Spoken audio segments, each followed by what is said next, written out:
leader dan sebagainya. Nanti akan dijelaskan satu persatu. Kalau boleh saya share screen sekarang ya. Oke. Sudah kelihatan semuanya? Kelihatan ya? Oke ya? Kelihatan ya? Maaf Pak Peter. Ya.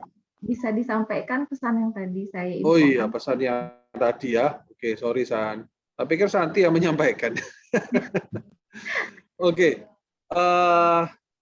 Semua member siapkan aja pertanyaan dan ketik di kolom chat. Nanti akan dijawab pada sesi tanya jawab ya. Jadi materi tidak akan saya lama-lamakan. Yang akan saya banyak buka adalah sesi pertanyaannya supaya enak gitu kan ya, supaya kita kan belajar by experience. Jadi tanya jawab akan sangat penting. Jadi tolong siapkan, jangan malu-malu. Kita akan banyak bahas mengenai kesulitan apa yang kita alami di manajemen keuangan. Yang kedua yang perlu saya katakan, saya sama istri katakan adalah malam hari ini tidak ada yang jualan. Jadi malam hari ini tidak ada yang jualan asuransi atau jualan investasi, nggak ada sama sekali ya. Karena memang beberapa kali kita menyampaikan ini ada beberapa mungkin member baru atau apa yang langsung live katanya. Live, wah ini CG model apa ini ya? CG kok ngomong asuransi, CG kok ngomong investasi, ini tidak rohani sama sekali ya. Live langsung, beneran. Jadi mohon para CG yang ada di tempat ini tolong tolong diwaspadai. Ada yang sensitif apa enggak mengenai tema-tema ini. Tapi ini perlu sekali. Why nanti akan saya terangkan ya. Oke, saya akan buka. Bina sudah siap? Oke, kita akan bicara mengenai manajemen keuangan keluarga yang very simple. Oke, next, mengapa kita perlu memanage keuangan kita? Ya, why? Mengapa kita perlu? Apakah kita cukup hanya ngomongnya rohani saja, ayat-ayat Alkitab apa segala macam? Ini kan tidak rohani ya, atau tidak terlalu rohani. Ini kan uang juga uang saya sendiri, gitu kan ya. Siapa yang bilang? Di sanalah kita salah ya. Baik, ini Saudara. Yang poin yang pertama adalah uang menunjukkan siapa yang kita percayai. Hati-hati Saudara. Kenapa kita harus memanage keuangan? Karena uang itu sebenarnya menunjukkan siapa yang kita percaya. Ayatnya di mana? Amsal 11 ayat yang ke-28. Siapa mempercayakan diri pada kekayaannya akan jatuh, tetapi orang yang benar akan tumbuh seperti daun muda. Ini ayat Alkitab Saudara. NIV katakan, those who trust in the riches will fall, but the righteousness will thrive like a green leaf. So, do you trust in money or security or do you trust God? Apakah kita percaya uang itu akan membawa keamanan bagi kita atau kita percaya sama Tuhan? Uang itu bisa menunjukkan itu. Di sana dikatakan money is the acid test of faith. Apa acid test ini apa sih, Saudara? Acid test itu adalah sebuah tes yang dilakukan agar orang itu keluar karakter yang sebenarnya. Dan uang itu bisa menunjukkan bahwa kita tuh karakter sebenarnya itu seperti apa sebenarnya. Ya, jadi uang ini seringkali dipakai oleh Tuhan untuk menunjukkan karakter kita yang sebenarnya itu seperti apa. Jangan salah, Saudara. Jadi uang itu sangat penting. Jadi uang itu bukan hanya sekedar alat tukar dan sebagainya, enggak, Saudara. Uang itu bisa menunjukkan. Ya, kalau kita sudah menaruh percaya kita sama uang, atau kita menunjukkan uang itu bisa membawa happiness bagi kita, kebahagiaan bagi kita dan sebagainya, itu ditentukan dari sana. Ya, apakah kita lebih percaya Tuhan daripada percaya kepada kekayaan kita, itu bisa kelihatan, sangat-sangat bisa kelihatan dengan cara uang. Itu yang pertama, uang menunjukkan pada siapa kita bisa percaya. Yang kedua, yang lebih jelas lagi adalah uang menunjukkan apakah Tuhan dapat mempercayai kita. Ini tesnya lebih berat lagi. Ya, selain kita perlu percaya kepada Tuhan, kita juga perlu tahu apakah Tuhan bisa mempercayai kita. Tesnya dari mana? Tesnya dari uang. Money doesn't show if you trust God. It also show if God can trust you. Banyak dari kita kepingin macam-macam. Banyak dari kita kepingin, oh saya ini inginnya keberkatan terus Tuhan. Saya ini inginnya hidup dengan damai sejahtera seumur hidup saya. Saya hidup yang tanpa berkekurangan. Saya ingin semuanya berhasil, semua jalan terbuka, semua pintu-pintu dibukakan. Kalau ada satu yang tertutup, yang ini berhasil. Saya kepingin semua proyek saya itu berhasil Tuhan. Saya ingin maju dalam karir saya. Tapi Saudara, kita tidak bisa dipercaya dalam hal ini. Kita tidak bisa dipercaya dalam kita mengelola keuangan kita. Ayatnya ada, jelas sekali. Yesus ngomong tentang keuangan itu lebih banyak. daripada hal lain di dalam keempat Injil. Jangan salah. Karena ini basic dan ini adalah dasarnya. Ya, barang siapa setia dalam perkara-perkara kecil, ia juga setia dalam perkara-perkara besar. Dan barang siapa tidak benar dalam perkara-perkara kecil, ia tidak benar juga dalam perkara-perkara besar. Jadi jikalau kamu tidak setia dalam hal mamon yang tidak jujur, siapakah yang akan mempercayakan kepadamu apa, saudaraku? Harta yang sesungguhnya. Dalam terjemahan NLT yang saya cantumkan di sana, saudaraku, true riches of heaven. Apa true riches of heaven itu? Itu kerajaan surga. Kerajaan surga itu bukan ngomong tentang duit, saudara. Tuhan tidak butuh duitmu, ya kan ya. Tuhan tidak butuh duit kita sama sekali. Tuhan itu surga itu kita tahu jalannya aja dari emas. Yang kita injak-injak di surga itu nanti emas. Tuhan tidak butuh duit kita. Tuhan dapat dengan segera membalikan telapak, seperti membalikan telapak tangan, memberikan kita duit. Duit itu adalah berkat yang paling receh. Ya, menurut Pastor Philip, saudaraku ya. Duit itu adalah berkat yang paling receh. Berkat yang paling besar adalah hubungan, ada relationship, itu berkat yang paling besar yang nggak bisa dibeli dengan uang. Ya, jadi kalau kita tidak mengelola keuangan kita dengan baik, maka berkat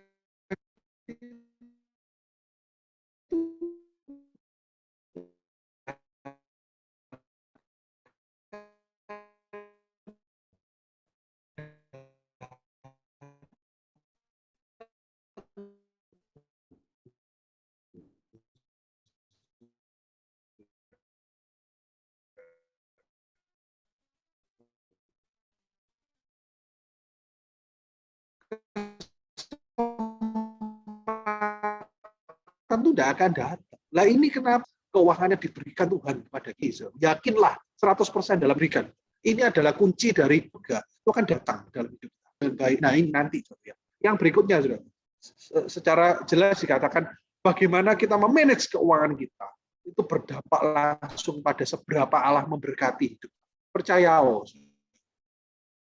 ya, jadi kita tidak akan bilang ini rohani atau rohana lagi. Ini rohani, saudara. Ya. Mengatur keuangan ini rohani. Mengatur keuangan itu suatu keharusan. Mengatur keuangan itu bukan hal yang remeh-temeh. Mengatur keuangan itu bukan berarti bahwa bahwa ini urusannya orang yang kuliah di akuntansi atau apa, saya tidak ngerti ngatur keuangan, atau ini uang saya, jangan ikut-ikut ngatur saya ya Tuhan. Enggak, itu berdampak langsung. Karena Tuhan mencari orang-orang yang dapat dipercaya, karakter dan bukan kenyamanan. 2 Tawarin 16 ayat yang 9, ayat yang terakhir.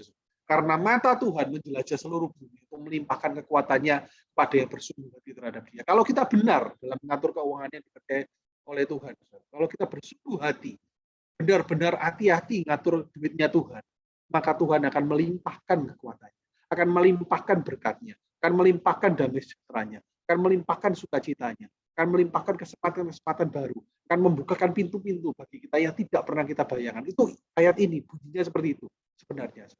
Tetapi dalam hal ini engkau telah berlaku bodoh.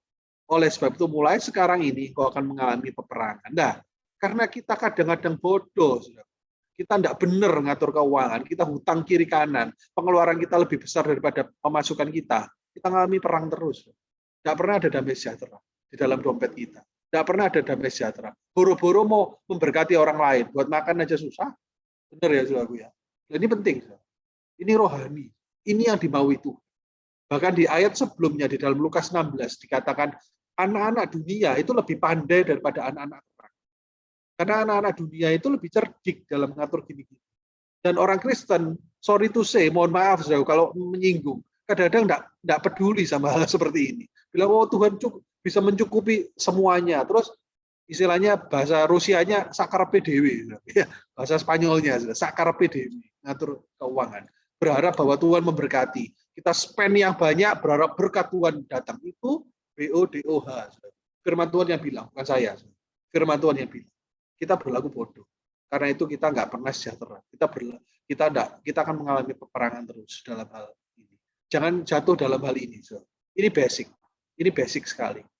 Jadi bukan hanya kita di gereja haleluya, haleluya, bahasa lompat-lompat tepuk tangan. Bukan hanya itu yang dimaui Tuhan. Tapi kita harus berlaku dengan hikmat yang diberikan oleh Tuhan dalam menjalani kehidupan ini. Mohon maaf kalau saya straight to the point, saudara ya. Tapi ini penting. Ini penting bagi kita. Ayo dewasa rohani sama-sama. Ya, oke. Berikutnya saya serahkan kepada istri saya. Nah, silakan, Dina. Oke, shalom teman-teman semua. Mungkin salam kenal, baru kali ini saya join. Mungkin saya akan coba jelaskan tentang financial planning. Kalau nanti ada pertanyaan boleh di belakang ya. Kalau saya kecepatan boleh interupsi karena saya biasanya ngomongnya kecepatan. Oke.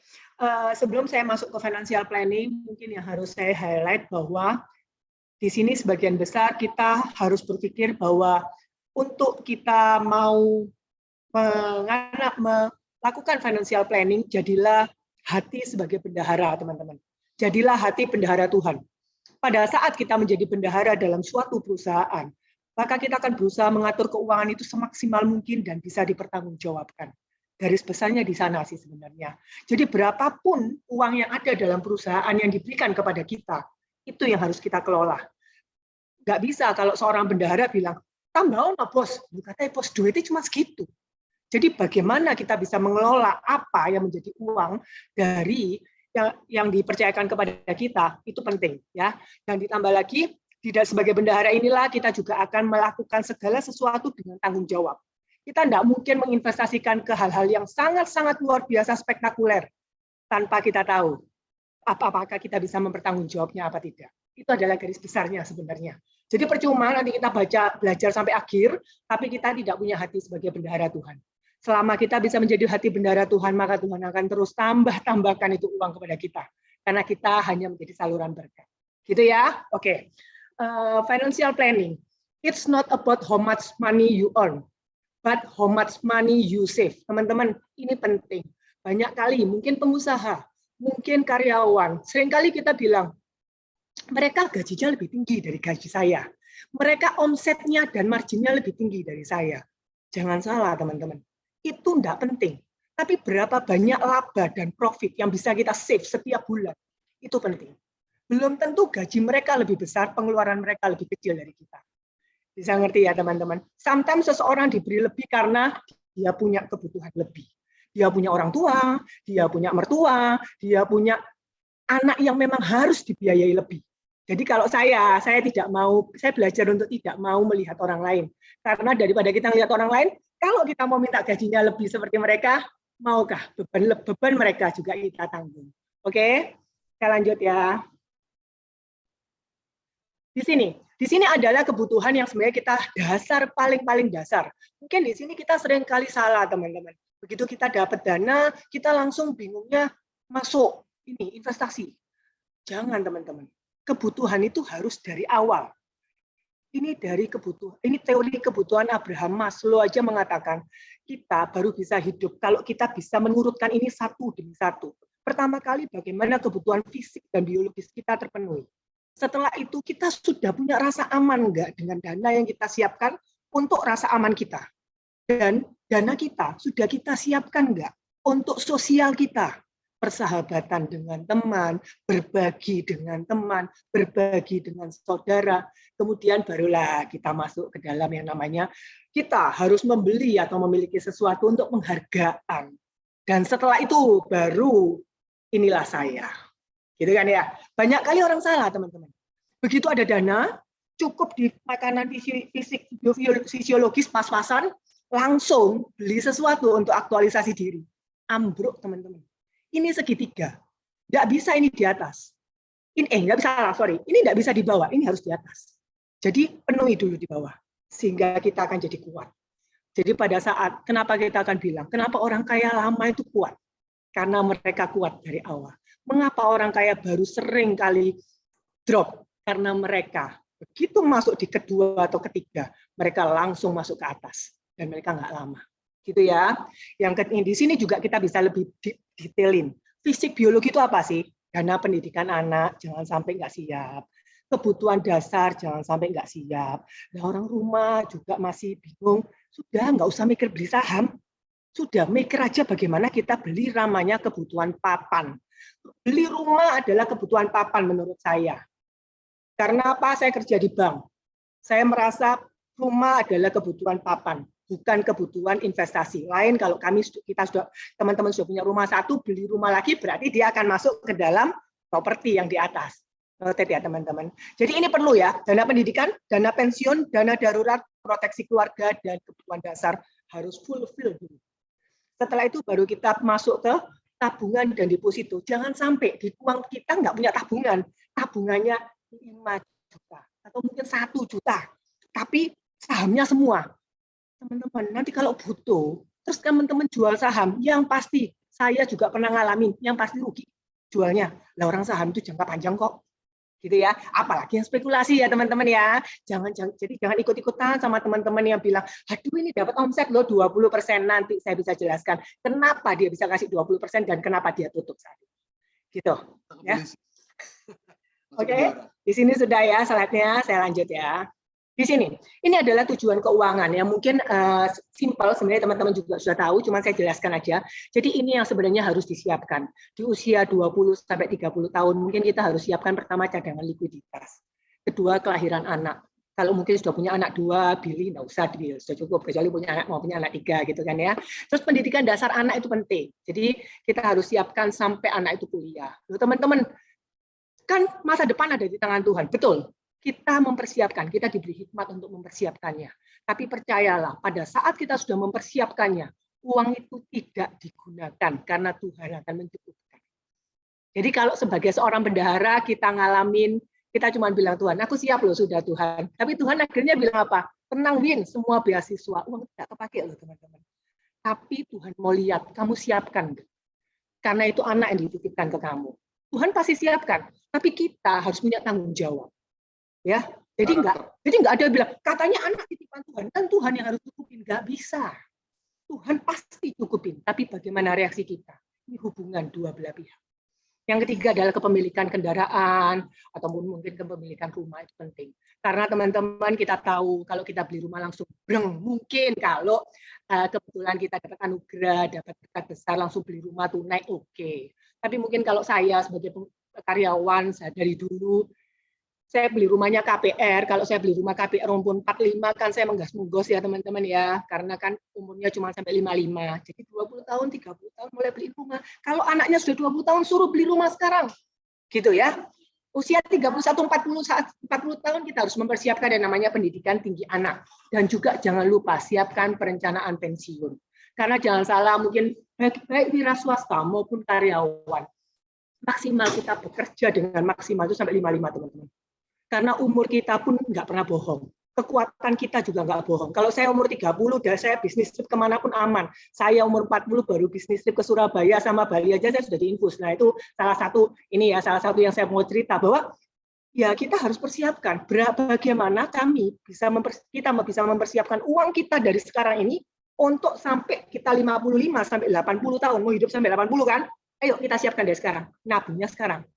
Kalau sebenarnya kita tahu kenapa kita belajar ini, karena kita belajar juga dari Yusuf. Ada 7 tahun kelimpahan, ada 7 tahun kekeringan. Boleh nggak saya ngomong? 30 tahun masa aktif kita, 30 tahun masa kita akan menuai dari apa yang kita tanam. Ya. Kemudian di usia 41 sampai 60 kelihatannya di sini nggak terlalu karena di sini kita masih muda semua. 41 dan 60 sama pensiun, dan juga jangan lupa pembagian harta. Jadi jangan salah, kita juga harus menerapkan kepada anak-anak kita bahwa uang adalah anugerah, dan kalau seandainya terbagi pun jangan sampai ada yang bertengkar halnya masalah ini. 10 cara mengatur keuangan rumah tangga. Ini adalah 10 tips yang kita mau bagikan. Ini bukan harus teman-teman. Dan ini juga mungkin bukan yang pasti ideal, tapi ini yang mau kami bagikan. Ini yang selama ini kita lakukan dan sampai hari ini kami juga merasakan banyak manfaatnya. Yang pertama, jangan lupa selalu hitung pendapatan dan pengeluaran. Jadi jangan cuma hitung pendapatan, tapi hitunglah pengeluaran. Cik takut, Cik, hitung pengeluaran itu minus, Cik. Nanti saya tambah stres. Justru kalau nggak dihitung, tahun depan tambah stres. Sudah hitunglah sekarang, nggak apa-apa. Meskipun negatif-negatif, nggak apa-apa. Nanti tanya sama CGL-nya. CGL-nya bisa bantu analisa. Nanti kalau perlu saya pun bisa bantu analisa. Saya nggak bisa menyelesaikannya, saya nggak bisa bayar semua, gitu kan ya. Tapi at least saya bisa ngasih tahu, oke, kalau gitu yang harus dikurangi ini sama ini. Kalau ada pinjaman, mana yang harus dilunasi lebih dulu, itu saya bisa bantu. Dan kalau nanti THR, kalau perlu THR-nya itu langsung dimasukin, kasih bukti ke kita. Bukan mau apa teman-teman, tapi kami akan coba bantu. Gitu ya. Yang kedua, pahami perbedaan kebutuhan dan keinginan. Karena kerap kali kita menganggap seluruhnya kebutuhan. Enggak. Ada kebutuhan dan ada keinginan. Nanti di belakang kita bisa lihat mana kebutuhan dan mana keinginan.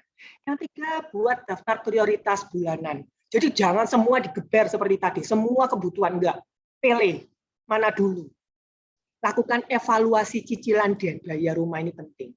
Jadi biaya rumah itu kadang-kadang kita nggak mungkiri, biaya naik teman-teman, minyak naik, LPG naik, gula naik, bawang naik, ya memang harus mau nggak mau dianalisa ulang.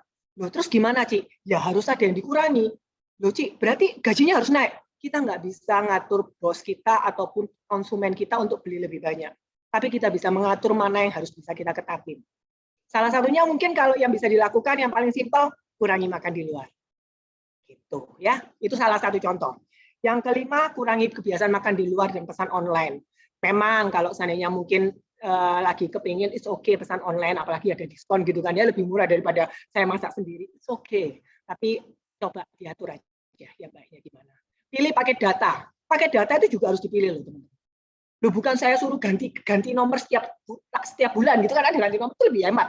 Enggak, tapi at least pilihlah pakai datanya. Karena pakai data itu sebenarnya ada juga yang meskipun harganya murah tapi dia punya tambahan dan tambahan. Karena kadang-kadang kita beli banyak-banyak juga belum tentu kepake segitu banyak kok. Gitu ya. Kemudian yang paling penting adalah nomor 7 teman-teman. Banyak kali teman-teman kami yang mungkin yang ada di bawah kami itu banyak kenanya di gini. Mumpung diskon, apalagi cewek-cewek gitu kan ya, semua dibeli. Kalau bisa beli baju 10, nanti setahun lagi nggak beli lagi. Katanya tahun depan, bulan depan juga beli lagi. Jangan ya, belilah sesuai kebutuhan. Terus kadang-kadang gini, Bu, kalau beli 1 juta, Bu, dapat lucky draw. Lucky draw-nya dari 50.000 sampai 1 juta. Terus harga beli kita baju 700.000, kita paksain jadi 1 juta, padahal lucky draw-nya cuma 50.000. Nah, buat apa? Ini kami alami kemarin waktu ke Bandung. Begitu. Jadi kami bilang nggak usah lucky draw, nggak apa-apa. Gitu ya. Teman-teman bisnis, nggak mungkin dia kasih 1 juta semua, itu rugi itu semua FO ya. Gitu. Kemudian kartu kredit juga hati-hati. Kartu kredit kalau pada waktu kita mau gesek hari ini, pastikan kita punya dana bulan depan. Pastikan. Jangan bayar minimum. Kita bayar minimum 50.000, yang akan dicas dari bunga adalah seluruhnya, teman-teman. Kalau nanti perlu pertanyaan tentang ini perhitungan, saya bisa bantu hitungkan. Ya, siapkan dana darurat. Kenapa siapkan dana darurat ini penting? Karena banyak kali hal-hal yang tidak terduga itu muncul, dan seringkali kalau kita tidak siapkan dana darurat, meskipun uang kita sudah banyak dan investasi kita sudah banyak, maka investasi kita tidak akan maksimal. Karena investasi kita akan seringkali kita keluarkan tidak pada waktunya. Gitu ya. Kemudian yang ke-9, menabung dan investasilah dari nominal kecil. Nanti di belakang saya akan bisa tunjukkan bahwa nabung itu tidak harus dari angka besar. Nabung itu dari angka 1 juta bahkan 500.000. Ya. Kemudian disiplin kunci suksesnya. Percuma 1 sampai 9 ini dilakukan tapi cuma 6 bulan. Lakukan ini konstan. Karena segala hal Tuhan memberkati rutinitas. Inilah sebenarnya disiplin. Oke. Kemudian ini sekilas contoh perbedaan kebutuhan dan keinginan ya. Jadi kebutuhan itu ya memang harus dibutuhkan, dibeli biaya pendidikan, perlengkapan mandi, makan, listrik, tabungan, transport, kebutuhan rumah tangga. Nah, keinginan itu kadang-kadang rekreasi. Di sini ada fast food juga ya kalau butuh ya. Kalau sebenarnya dananya nggak cukup ya nggak usah dipakai ya. Pakaian itu gitu ya, sama aksesoris. Ini adalah bisa ditunda. Oke. Mulai disiplin. Di sini cara menabung langsung ya. Saya tidak terlalu cepat kan. Kalau nanti ada yang butuh saya balik, saya bisa balik kok. Cuma saya pepetkan waktu aja ya. Oke, cara menabung. Penghasilan dikurangi pengeluaran adalah menabung. Berapa banyak dari kita melakukan itu?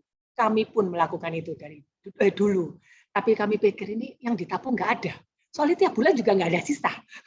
Ada sisa pun ada jadi akhir bulan mepet itu muncul itu kebutuhan. Akhirnya kami memilih untuk penghasilan kurangi menabung dan itu pengeluaran. Menabung. Uang yang sudah dimasuk ke menabung tidak bisa diganggu gugat. Karena itu bukan porsi kita tahun ini. Itu porsi kita 20 tahun ke depan pada saat kita pensiun. Penghasilan dikurangi menabung sama dengan pengeluaran. Dan ini yang memang kita harus siapkan berapapun sisanya. Berpadalah. Kalau nggak bisa makan ayam, makan tahu tempe, nggak apa-apa. Tetap sehat, kolesterol aman. Ya. Oke, ini adalah kira-kira biaya hidup. Nah, ini kita hanya ilustrasikan ya teman-teman. Jadi kalau kenapa saya ilustrasikan dari 5 juta, 10 juta, 15 juta, dan ini bisa dilakukan kelipatan. Karena saya mau bilang bahwa kalau seandainya 5 juta memang agak susah untuk kita beri orang tua, cicilan KPR, dan investasi. Tapi jangan lupa, yang nomor 1, yang merah ini wajib ya teman-teman.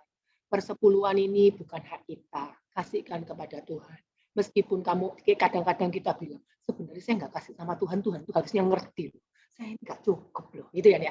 Tapi kalau seandainya kita kasih sama Tuhan, ingatlah Tuhan akan bilang hebat anak saya, tetap kasih ke saya, gitu ya. Ini jangan lupa. Dan memang biaya hidup saya kasih segini, dan ini saya range. Ini kira-kira loh teman-teman, yang kita biasa lakukan. Jadi maksudnya diatur. Kenapa cicilan investasi nggak usah? Teman-teman, investasi terhadap tubuh kita itu juga investasi. Jadi jangan sampai kita taruh ini semua di investasi, kita makan nggak sehat. Kita makan nggak benar. Kita sakit, sami mawon, sama saja. Jadi lebih baik kita taruhkan ini dengan yang lebih baik. Jadi kita ya kebutuhan yang penting. Kalau mulai 10 juta, nah banyak kali teman-teman gaji 10 juta naik ya. Kami pernah loh gaji itu naik 100%. Bingung loh mau ngapain. Duitnya banyak, tapi itu cuma terjadi 1 bulan teman-teman. Bulan kedua tetap aja kurang loh teman-teman. Gitu ya, bulan pertama bingung, waduh lebih nih duit gitu kan ya. Tapi mau dibuat apa? Bulan depannya sudah kekurangan. Nah, ini kita atur. Berapapun gaji nambah, pengeluaran tidak boleh nambah. Persentase dari pengeluaran tidak boleh nambah. Tapi yang harus bertambah adalah dari sisi investasi. Karena pada saat kita diberi lebih, jangan lupa, itu berarti ada tanggung jawab lebih yang harus kita lakukan. Baik orang sekeliling, terutama keluarga kita. Gitu ya. Dan jangan lupa ini juga perlu untuk kita investasikan untuk masa depan kita. Supaya kita tidak membebani anak-anak ataupun sanak saudara. Ya, di sini juga bisa kelihatan ada dana darurat. Di sini saya nggak mintain dana darurat, nggak kasih dana darurat. Nah, ini nggak cukup kok ya, saya juga ngerti. Ya, ini 10. Kalau gajinya 100 juta tinggal dikalikan 10, gitu ya, gampang ya. Jadi saya ambil kelipatannya. Nah, ini kalau untuk yang 15 sama teman-teman. Mungkin kalau ini 15, mungkin saya bisa kasihnya sama, semua sama. Tapi sebenarnya kalau saya boleh kasih tips, semakin nanti gaji kita semakin bertambah, boleh nggak kalau seandainya kebutuhan ini sebenarnya bisa sampai 40 sih. Karena sebenarnya uangnya kalau sebenarnya terlalu besar buat kebutuhan itu sebenarnya juga nggak ketelan lah ya, makan cuma 3 kali gitu kan ya teman-teman. Mau makan sebanyak apa gitu kan ya. Nah itu bisa. Ini bisa manageable. Yang tidak bisa manageable adalah yang merah. Itu tidak bisa dinego. Yang 10% boleh dilebihin, boleh, tapi ini minimal. Kalau yang kuning ini boleh ditambah-tambah. Gitu ya. Ini kira-kira, teman-teman enggak apa-apa, nanti teman-teman bisa dapat slide ini. Jadi kalau untuk dapat gaji lebih-lebihnya bisa tinggal dikalikan. Ini kira-kira cara mengatur keuangan yang kami mau bagikan. Gitu ya. Ini ya ada yang 15 sampai 20. Nah, memang kalau di sini memang kita bisa lihat ya teman-teman ya, pada saat gaji 20 juta, saya kurangin teman-teman untuk biaya kebutuhan hidupnya. Karena sebenarnya ini sudah enough, cukup pasti. Nah, di sini yang ditambah investasinya, KPR-nya, gitu ya. Jadi kita bisa semakin lebih, berarti kita naruhnya untuk masa depan kita, gitu ya. Oke.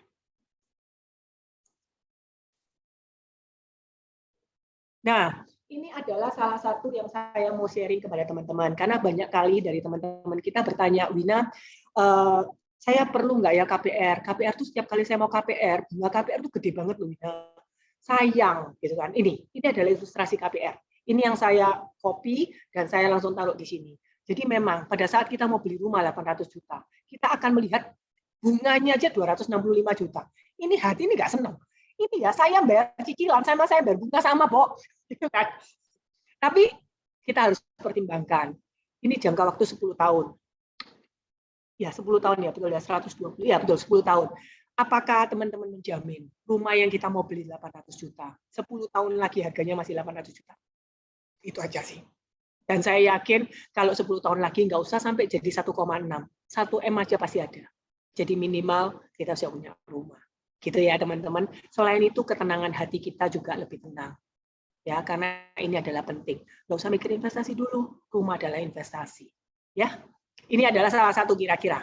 Jadi KPR itu perlu. Nanti milih KPR yang bagaimana? Carilah bunga yang paling rendah dan yang fixnya paling lama.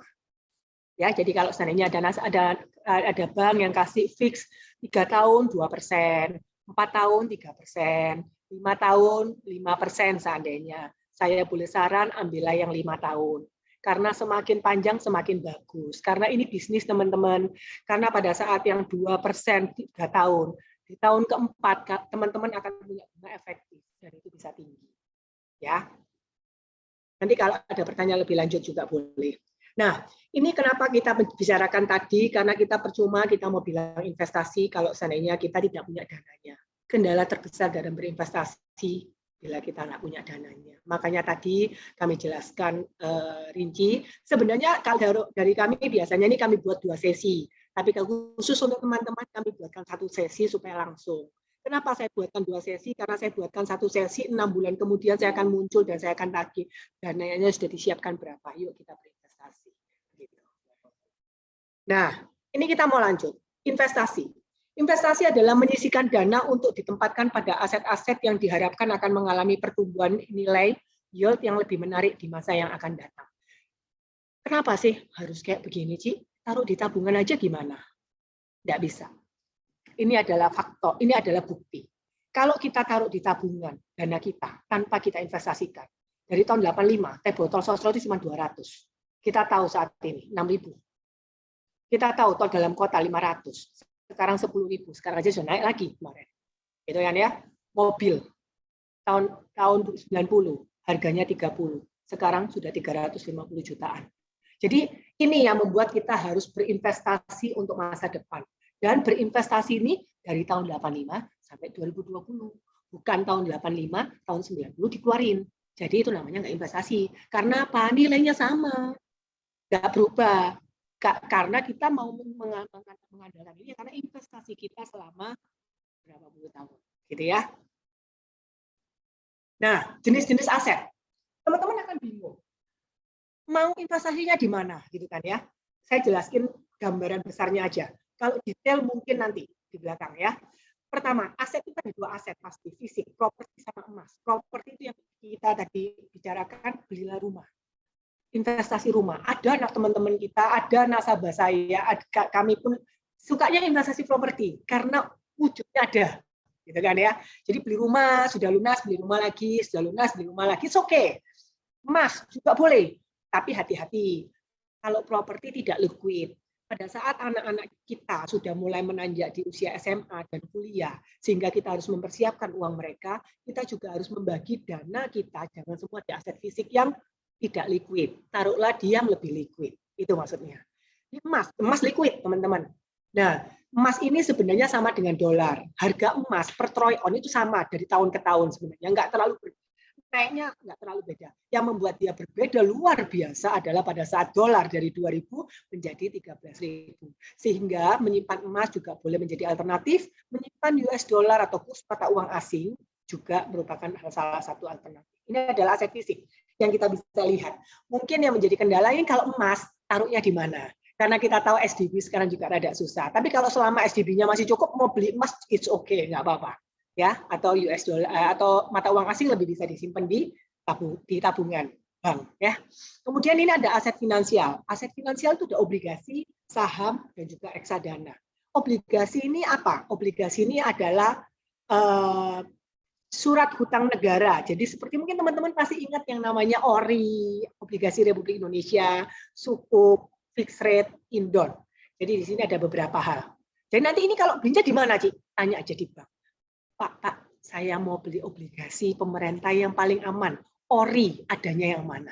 Itu biasanya jangka waktunya 3 tahun. Terus kalau saham, saya nggak perlu jelaskan. Saham itu teman-teman pasti sudah pada ngerti. Saham BNI, saham Unilever, Indofood, dan sebagainya. Itu ya, itu naik turun ya teman-teman. Jadi kalau cuma beli 5 tahun, biasanya nggak akan ada kenaikan. Coba simpan untuk 10 tahun. Simpan, tutup mata. Nanti 10 tahun ke depan, bukalah. Dia akan naik luar biasa. Jadi jangan simpen terus dilihatin tiap hari, pusing teman-teman. Nggak kerja nanti kita. Simpen, sudah gitu kuncinya dibuang. Cuman bisa masuk, itu nggak bisa. Reksadana juga seperti itu. Reksadana sebenarnya mirip sama obligasi ataupun saham, hanya ini dikelola oleh fund manager. Gitu. Ini adalah kira-kira ya, lebih detail. Teman-teman nanti dapat kok kopinya. Jadi kalau cash itu bentuknya apa? Tabungan, deposito, reksadana pasar uang, emas, properti, bonds itu apa aja sih? Seperti ini. Equity itu apa aja sih? Seperti ini. Kalau sebenarnya teman-teman nanti ada yang mau nanya, kalau aku mau beli obligasi yang mana, nanti boleh nanti kita sharingkan. Kalau sharing di sini nanti panjang lebar, nanti nggak selesai kita. Nah, di sini saya lanjut ya. Oke, setelah tadi kita tahu jenis-jenis aset yang kita harus pikirkan, apa yang kita harus siapkan, mungkin saya masuk ke dana darurat. Kenapa penting? Karena dana darurat banyak kali kita tuh salah, teman-teman. Dana darurat itu kita nggak siapkan, sehingga pada saat kita simpen dulu di emas. Halo, Apa ya? pencet itunya, dialnya? Oke. Saya lanjut ya. Oke. Dana darurat ini penting karena banyak kali kita tuh pada saat ada keperluan sesuatu, saham yang kita beli itu kita jual. Ya pasti rugi. Karena baru berapa bulan dan pada saat itu minus. Nah, itu jangan. Jadi siapkan dana darurat. Teman-teman, kalau untuk single mungkin kita nggak usah ngomong single. Kita ngomongnya keluarga kecil sama keluarga besar. Itu 12 kali pengeluaran bulanan. Bukan pendapatan ya, teman-teman. Pengeluaran. Jadi gini loh teman-teman, ini biasanya bisa juga disiasatin dengan apa? Pada saat kita dapat bonus, simpenlah untuk sebagai dana darurat. Sudah, jangan dikotak-katik. Nanti 2 tahun lagi, dana ini memang nggak kepake, baru dimasukin investasi, jadi tuker arus, baru uang yang baru masuk. Ini penting ya, dana darurat. Buat siapapun, buat kita juga. Di sini juga sebenarnya penting. Kenapa? Kita nggak pernah tahu hidup. Pada saat omset kita naik, kita luar biasa dapat. Pada saat omset itu turun, kita masih punya 12 bulan untuk pengeluaran kita. Gitu ya, teman-teman ya.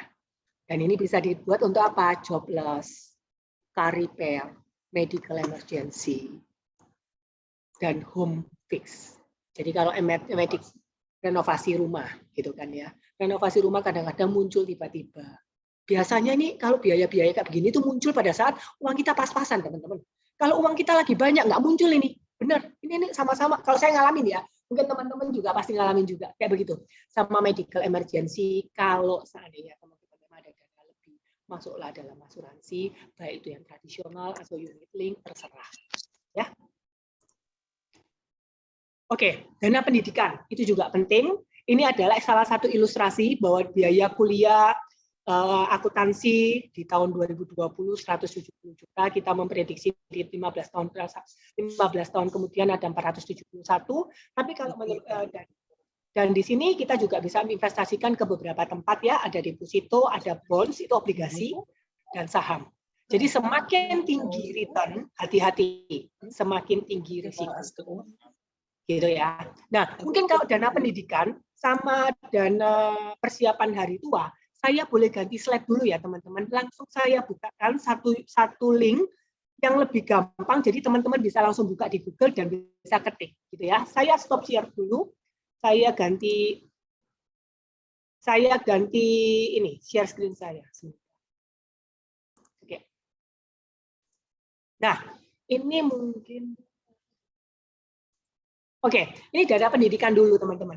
Ini saya ada banyak cara menghitung kalkulator, hanya saja kenapa saya ngambil dan Great Eastern, karena saya suka. Ini tuh paling simpel, teman-teman.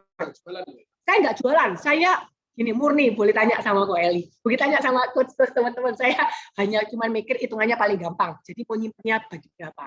Contoh, seandainya anak kita usia 3 tahun, ini tinggal digeser aja. 5, mau 7, terserah, tinggal digeser aja. Ini Great Eastern paling gampang. Usia masuk perguruan tinggi, kalau saya boleh tulis, saya 17 tahun. Biasanya 17, teman-teman. Gitu ya. Nah, kita tinggal pilih, mau kuliahnya di mana? Seandainya kita mau ngomong, kita ambilnya Indonesia ya, sains ya. Sains Indonesia, oke? Nah, ini kita ke bawah lagi. Hitung. Dia akan hitung, teman-teman. Oke. Laju inflasi mungkin saya nggak akan tulis 10% ya teman-teman. Saya akan tulis 15%, saya akan tulis 10. Dan juga laju pengembalian investasi jujur. 27 itu nggak mungkin teman-teman. Apalagi di masa sekarang ya. Jadi kalau saya boleh ngomong, boleh nggak saya buat agak konservatif. Mungkin sekitar di 15. Oke. Berarti dia membutuhkan kita mempersiapkan uangnya dari sekarang. Dari saat ini, dari anak kita sekarang hari ini per sebulannya 1 juta teman-teman. Itu. Nah, ini diinvestasikan di mana? Kalau kita mau ngomong 15%, ini teman-teman bisa investasikan di saham. Saham apa? Jangan saham yang kecil-kecil, saham yang blue chip, boleh pilih. Saham bank, itu bagus. Saham Astra, saham Unilever, gitu ya teman-teman. Karena kalau saham yang kecil-kecil, itu hanya gorengan.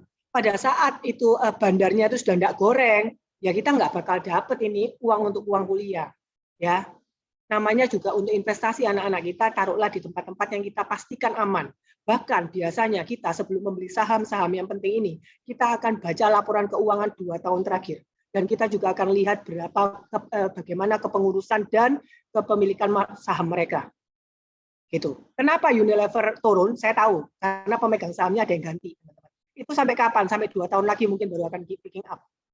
Gitu ya. Jadi baca. Karena nggak mungkin juga segalanya kita asal masuk gitu loh teman-teman ya. Ini adalah salah satu. Jadi teman-teman bisa langsung cari di Google, menghitung pendapatan, tapi carilah yang Great Eastern. Nggak harus beli di Great Eastern, tapi at least teman-teman tahu berapa yang teman-teman harus tabung, misalnya gitu. Oke ya. Nah ini kalau saya langsung ke hitungan hari tua, teman-teman sudah lihat slide yang berbeda atau belum ganti teman-teman? Sudah ya. Oke. Kalau hari tua, tinggal kita pilih teman-teman. Kita mau pria atau wanita? Usia kita berapa? Kalau sebenarnya kita ngomong, usia kita 33, 35. Oke, kita mau pensiun nomor berapa? Teman-teman, sorry. Saya mau pensiun nomor 60 deh. 60. Kita mau hidup sampai 80 dong. 88 deh. Bagus. Oke, saya mau bilang saya mau hidup sederhana. Nyaman lah ya, jangan sederhana ya. Kan kita mau yakinkan masa depan. Oke, pendapat pengeluaran sekarang sekitar 20 juta. Gitu ya, saya ngomongnya 20 juta. Nilai hari ini saya anggap saya nggak punya uang, 0. Kayak gitu. Itu bisa dikotak-katik sendiri, teman-teman. Nah, ini laju inflasi juga saya, ini kalau inflasi 7,4 saya biarkan, laju inflasi saya akan tulis 15. Berarti harus 5 juta per bulan saya harus simpan. Jujur. Karena saya sudah umur 35. Tapi kalau saya mau buat sederhana, saya bisa gitu. 4 juta. Itu teman-teman. Jadi ini adalah salah satu ilustrasi bagaimana kita bisa menyimpan dana kita sampai masa tua, gitu kan ya. Tapi kalau seandainya teman-teman bilang, waduh, seandainya, 4 jutanya kebanyakan, ya udah nggak apa-apa, bisa dikurangin. Berarti nanti ada kemungkinan kalau seandainya investasinya bisa lebih besar. Karena kalau ini 20, dia akan berubah. 1 juta sebulannya. Jadi tergantung dari tingkat investasi yang kita investasikan. Tapi kenapa tadi saya taruh 15?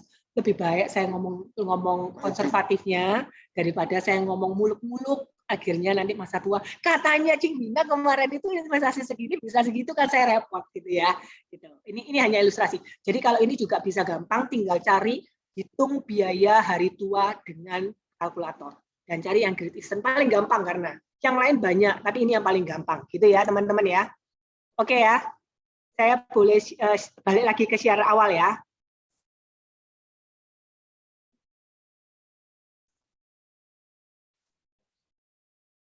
Nah, ini adalah kira-kira perbandingan teman-teman. Kita mau investasinya di mana?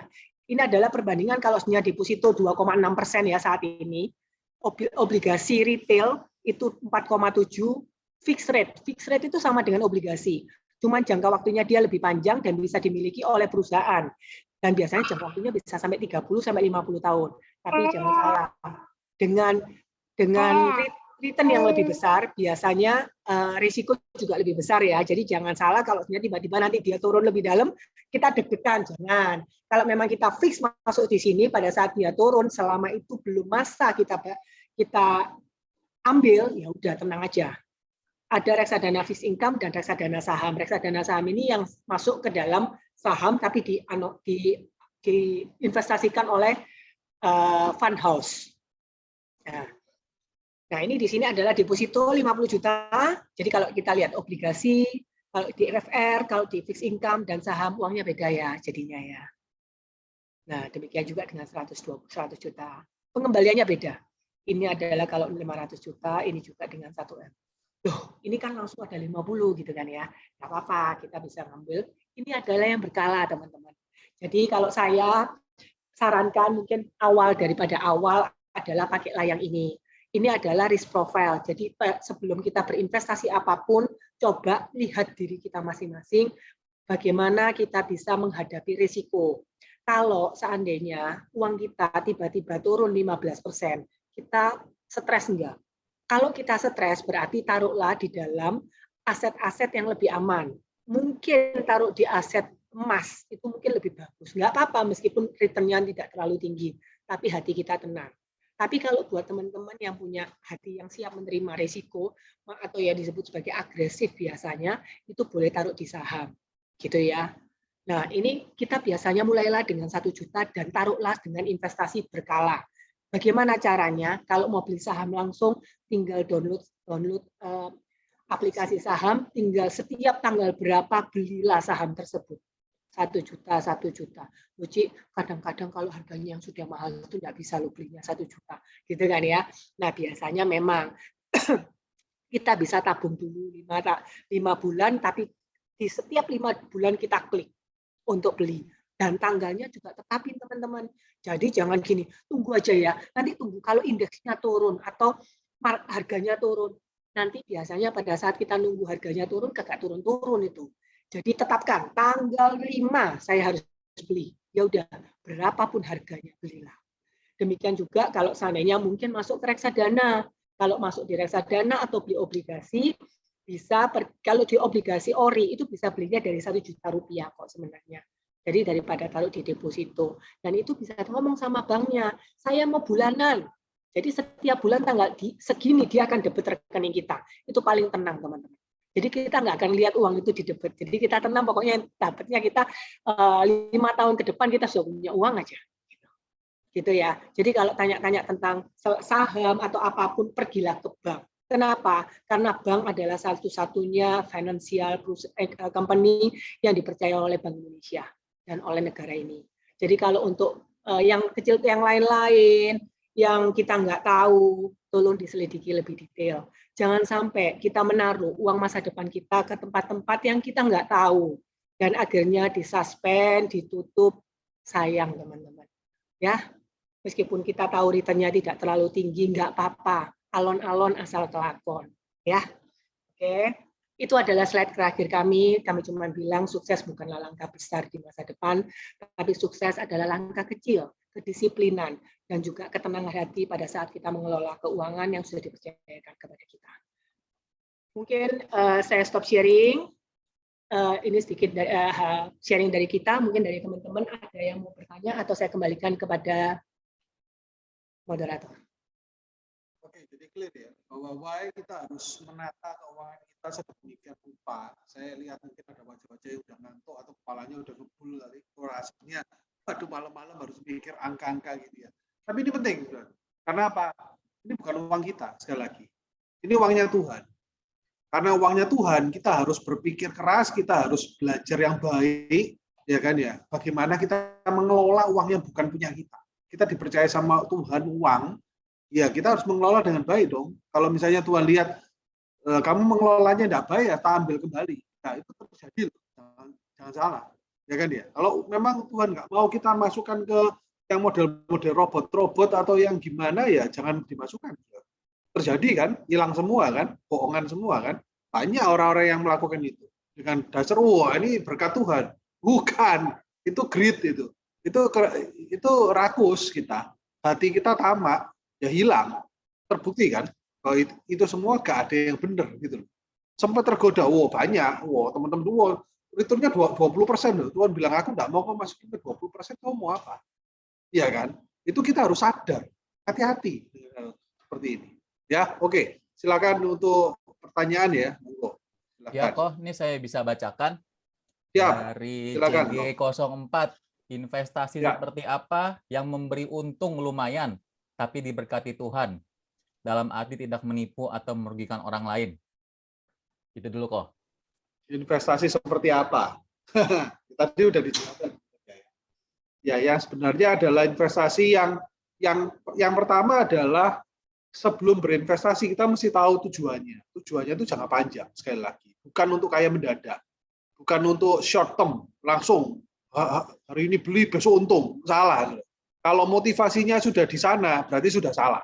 Ya, ini investasi, itu masa depan. Seperti tadi Wina cerita, mau nanam hari ini, ya tunggu sampai nanti gitu loh. Kalau kita nanam benih ya nggak bisa kita liatin benihnya, kita angkat-angkat terus kita tarik-tarik ya tanamannya mati, ya kan ya. Sekali lagi konsepnya harus benar dulu. Investasi itu masa depan. Yang mana yang tidak berbahaya ya melalui masuklah ke lembaga-lembaga yang diakui pemerintah. Simple kan? Ya kan ya. Itu pasti tidak akan berdosa karena pemerintah kan dipilih oleh Tuhan, ya kan ya. Jangan ikut yang Indra Kents, Binomo gitu kan ya. Selesai kan sekarang kan ya. Hati-hati. Maka dari itu kalau mau investasi saham, bacalah laporan keuangan 2 tahun. Nggak apa-apa. Kita memang harus belajar. Ini duitnya Tuhan loh. Duitnya Tuhan masuk tak masukkan yang sembarangan. Salah dong kita. Berdosa kita. Nah, heran kita mengalami peperangan. Tadi akhirnya bilang kita bodoh. Ya kan dia. Karena itu kita harus belajar yang benar untuk menaruh uang Tuhan ini di mana tempatnya benar Tuhan. Gitu loh. Gitu ya, Thomas ya. Jadi semoga menjawab. Yang mana? Ya mari kita belajar. Yang paling gampang adalah lewat lembaga yang benar, yang diawasi OJK dan diakui pemerintah, aman pastinya. Mungkin deposito, obligasi, reksadana, saham pun nggak apa-apa kok teman-teman. Karena saham itu masih ada wujudnya. Ya. Kita tahu Unilever, tahu kan? Maksudnya gedungnya masih ada, produknya kita makan. Kalau kripto, barangnya mana ya? Saya masih belum yakin sih kalau sampai hari ini itu sih. Terus kalau contoh BNI, ya Bank BNI, masa sih runtuh gitu kan? BRI, masa sih BRI runtuh? Nah, seperti itu aja sih. Sesimpel itu sebenarnya. Gitu ya, Thomas ya. Iya. Oke, berikutnya dari Andreas dan Ina. Ada 3 pertanyaan nih kok. Yang pertama, kenapa unit link di atas obligasi? Yang kedua, saya bacain dulu aja ya. Yang kedua, bagaimana jika usia 38 belum punya rumah, sedangkan perlu mempersiapkan pendidikan tinggi untuk anak? Mana yang prioritas? Yang ketiga, jika punya tagihan kartu kredit, perlu lunasi, tapi kita perlu dana darurat juga. Mana yang prioritasnya kok, dana darurat atau bayar kartu kredit? Gitu dulu kok. Ya, monggo Wina. Pertanyaan pertama bisa dijawab. Pertanyaan yang kedua kayaknya perlu konsultasi pribadi. Banyak sih kok yang nanya konsultasi pribadi nih kok. Kayaknya ada sesi berikutnya ini. Pertanyaan kedua, ketiga kayaknya perlu konsultasi pribadi. Yang pertama silakan. Oke, saya jawab. Kalau unit link itu memang lebih tinggi daripada obligasi karena dia masukannya ke saham teman-teman. Tapi dia juga bisa masukin ke obligasi tapi yang jangka panjang yaitu FR. Tapi teman-teman juga jangan salah ya karena unit link itu adalah fund on fund. Jadi dia bukan uang langsung dibelikan. Contoh ya, saya ngomong mungkin teman-teman nggak ngerti, nggak apa-apa, didengerin aja ya. Kan ada lewat. Jadi kalau seandainya, kalau teman-teman beli reksadana, berarti beli dari fund house, dari Schroder, langsung dibeliin produk. Nah kalau asuransi itu punya namanya produk sendiri. Produknya dia dibelikan Schroder. Jadi fund on fund itu namanya. Jadi dia beli fund lagi. Sehingga ada biaya manajemen fee di sana yang kadang-kadang juga akan tidak sama dengan indeks. Itu ya. Karena kenapa saya ngomong ini? Karena saya takut kalau teman-teman yang beli unit link akan bilang, "Ci, unit linknya nggak naik-naik, Ci." Nggak apa-apa. Kalau sudah terlanjur beli, coba nanti kita bedah. Apakah itu produknya? Kadang-kadang gini teman-teman, kalau boleh saya sarankan, mungkin di sini kalau ada yang punya asuransi, saya tidak menyinggung siapapun, tolong dimaafkan. Saya cuma menjelaskan secara yang kami tahu dari sisi finansial bank ya. Kalau mau beli asuransi, pilih. Kalau mau investasi. Kalau mau proteksi. Saya beli proteksi. Jadi benar-benar saya mau masuk rumah sakit, saya nggak mau bayar. Intinya di sana. Meskipun produk yang saya beli mungkin zaman dulu masih bagusnya unit link. Betul ya teman-teman ya? Supaya kita bayar 10 tahun, kita nggak usah bayar lagi. Tapi jangan salah, itu adalah kita tidak usah bayar karena uang kita yang diinvestasikan dibayarkan untuk tahun-tahun 11 sampai selanjutnya. Tapi kalau investasi kita kebetulan masuk reksadana dan lagi drop, ya jangan marah. Kalau uangnya harus suruh bayar lagi. Karena contoh aja uang kita jadi saham. Sahamnya lagi drop. Nggak cukup buat bayar cost of insurance-nya. Gitu ya. Jadi di dalam pemikiran kita pada saat kita beli asuransi, pikirlah bahwa kita harus bayar asuransi itu seumur hidup. Kalau sampai teman-teman ada di ceritakan, ini hanya bayar 5 tahun, saya bisa yakin itu salah. Boleh kasih tahu saya, terutama kalau itu orang BCA ya, langsung saya coaching. Salah, benar. Sorry, istri saya ini kebetulan kerja di perbankan. Jadi memang berkarir di perbankan sejak muda. Dan sekarang ada di BCA, pegang investment. Ya kan? Mungkin tadi saya lupa menerangkan latar belakang. Jadi mau tanya investasi, kredit, dan sebagainya, tanya aja. Mumpung orangnya ada. Ya. Jadi ngerti ya maksudnya teman-teman, itu pasti nggak salah. Jadi jangan mau. Jadi ini nggak ada hidup yang sesimpel itu nggak ada. Nggak ada. Semuanya itu memang ada bisnis. Kita selalu harus berpikir bahwa segalanya itu ada bisnis. Oke ya. Terus kalau mau beli yang tradisional saat ini, mau beli tradisional, belilah yang tradisional. Nggak apa-apa. Terutama UP, itu sudah banyak yang tradisional. Kalau rumah sakit, yang tradisional itu baru cuma ada 1 atau 2 dan itu mahal banget. Makanya kenapa orang masih beli yang unit link. Gitu loh teman-teman. Tapi nanti kedepannya kelihatannya sudah ada wacana unit link itu akan dihapuskan. Kenapa? Saya boleh jelaskan di sini. Mungkin makan waktu sedikit, nggak apa-apa. Kenapa? Karena gini loh teman-teman, kalau kita mau flashback, unit link itu cuma ada di Indonesia. Di Singapura nggak ada teman-teman. Kenapa? Karena Singapura itu selalu menjaga indeks mereka, harga saham mereka seperti itu. Mereka nggak mau dimainkan oleh market. Oleh sebab itu, kalau Singapura itu taruh di unit, di indeks, yuk nggak bisa kemana-mana lah dijaga sama pemerintah. Nah, kalau Indonesia bisa naik turun. Nah, ini yang dimanfaatkan oleh perusahaan supaya menghasilkan return yang lebih baik sehingga orang yang beli tidak usah bayar lagi di kemudian hari. Tapi kalau dilihat dari saat ini, terutama dari 3 tahun terakhir, dari tahun 2018, indeks itu nggak bergerak, teman-teman. Coba cek beberapa saham, itu nggak gerak. Gini terus, indeks naik 7.000. Kemarin sebelum COVID juga 6.500. Sekarang baru 7.000, berarti sama aja dong 3 tahun. Nah, percuma kan? Nah, sehingga banyak orang unit link teriak. Oleh sebab itu ada wacana nanti ke depannya unit link nggak ada lagi. Gitu. Nah, buat nasabah saya justru ada yang bilang, ya wis Bin, tak beli sekarang aja unit link. Ini Mas Minas ya. Jadi setiap orang kan punya berbeda-beda, gitu ya. Itu hanya jawaban dari jawaban pertama. Jawaban kedua itu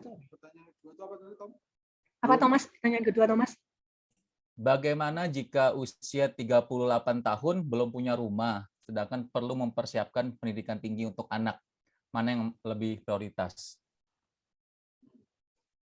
Antara pendidikan sama rumah gitu loh, Ci.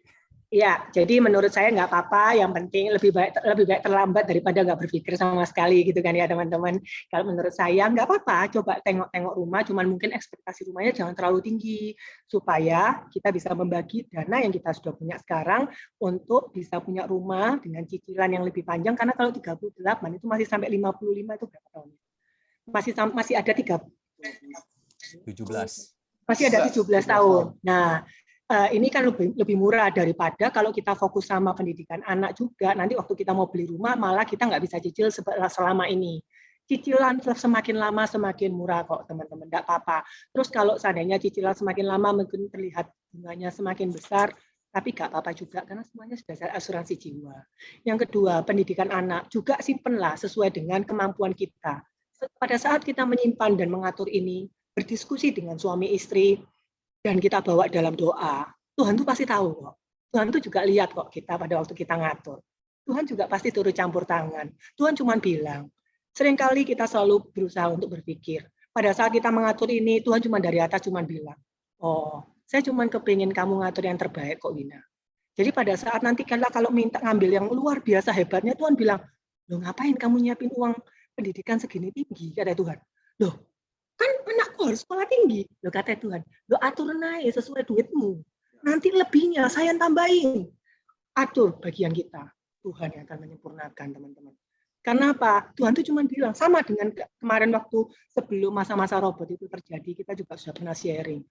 Kalau bisa jangan, 10% deh. Karena nanti Tuhan tanya loh, kenapa kamu masukin ke robot? Kita jawab kan, bagus Tuhan, 20% returnnya Tuhan. Terus Tuhan jawab, saya nggak butuh yang 20% loh. Saya ini cuma butuh yang kamu ngatur, yang penuh tanggung jawab. Gitu aja teman-teman. Jadi dibedain aja. Dilihat berapa kelebihan, setelah itu dibagi berapa untuk pendidikan anak dan berapa untuk rumah. Kalau kami akan diskusi sama anak. Saya dudukin anak saya, duduk. Ini uangnya mama ada segini. sama mama mau beli rumah, sama mama mau siapin uang sekolah, uang kuliahmu. Jadi uang kuliah cuma sanggupnya segini. Belajar yang rajin ya, beasiswa. Bisa teman-teman. Anak kalau diikutkan, mereka itu ngerti kok. Mereka itu tahu bahwa mamanya juga mempersiapkan buat dia, sehingga dia juga mempersiapkan dirinya untuk ngeringanin kita. Gitu ya. Yang boleh saya tambahkan dikit adalah yang pertama adalah nggak perlu cari yang top. Nggak perlu. Jadi banyak pasangan-pasangan muda atau apa yang melakukan ini. Anaknya dari SD disekolahkan internasional, padahal gajinya UMR. Banyak. Dan itu berantakan semuanya. Itu salah di hadapan Tuhan. Ya.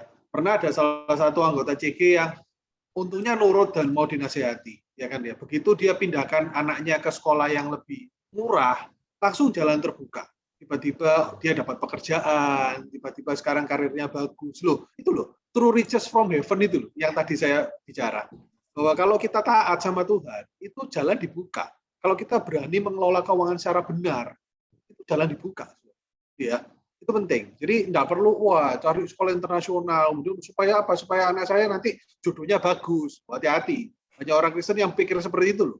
Saya sekolahkan anak saya di sekolah internasional supaya anak saya dapat jodoh orang kaya. Itu tidak mengandalkan Tuhan. Itu tidak rohani. Mending kita ngatur keuangan secara baik, itu lebih rohani. Daripada yang tadi, itu rohana. Ya, betul ya. Jadi, dan yang kedua berikutnya adalah sepakat.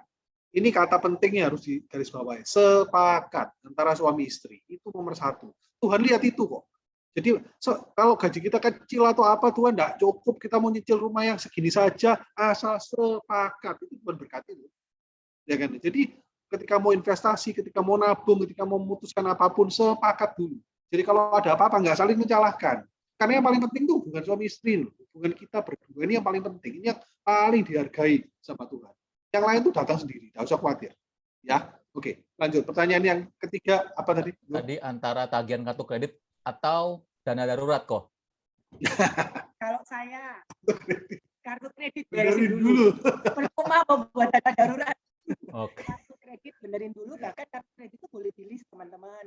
Jadi di-list mana aja yang harus dilunasi terlebih dahulu, terutama kalau yang bukan kartu kredit, waduh itu lebih parah lagi itu bunganya. Jadi lunasin. Ya, ini kan nanti ada THR kan ya, bulan depan ya wis nggak boleh dipakai, nggak ada budget lain, nggak ada beli baju di THR, lunasin kartu kredit ya. Ya, ada beberapa di tempat kita juga parah ya. Jadi cicilan kartu kreditnya itu melebihi pemasukannya dia setiap bulan. Cicilannya kartu kredit loh ya, bukan modalnya, cicilannya doang. Itu di atas penghasilannya. Waduh, kita breakdown semua, mana yang harus dicicil, mana yang harus dijaminkan, akhirnya ya puji Tuhan ya 80% beres ya.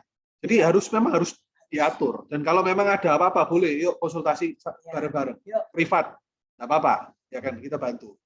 Ya. Karena ada jalan kok biasanya. Ada jalan, pasti. Cuman mungkin kalau teman-teman kan awam perbankan itu bingung apa yang bisa dipakai untuk caranya gitu kan. Ya. Kita bisa bantu.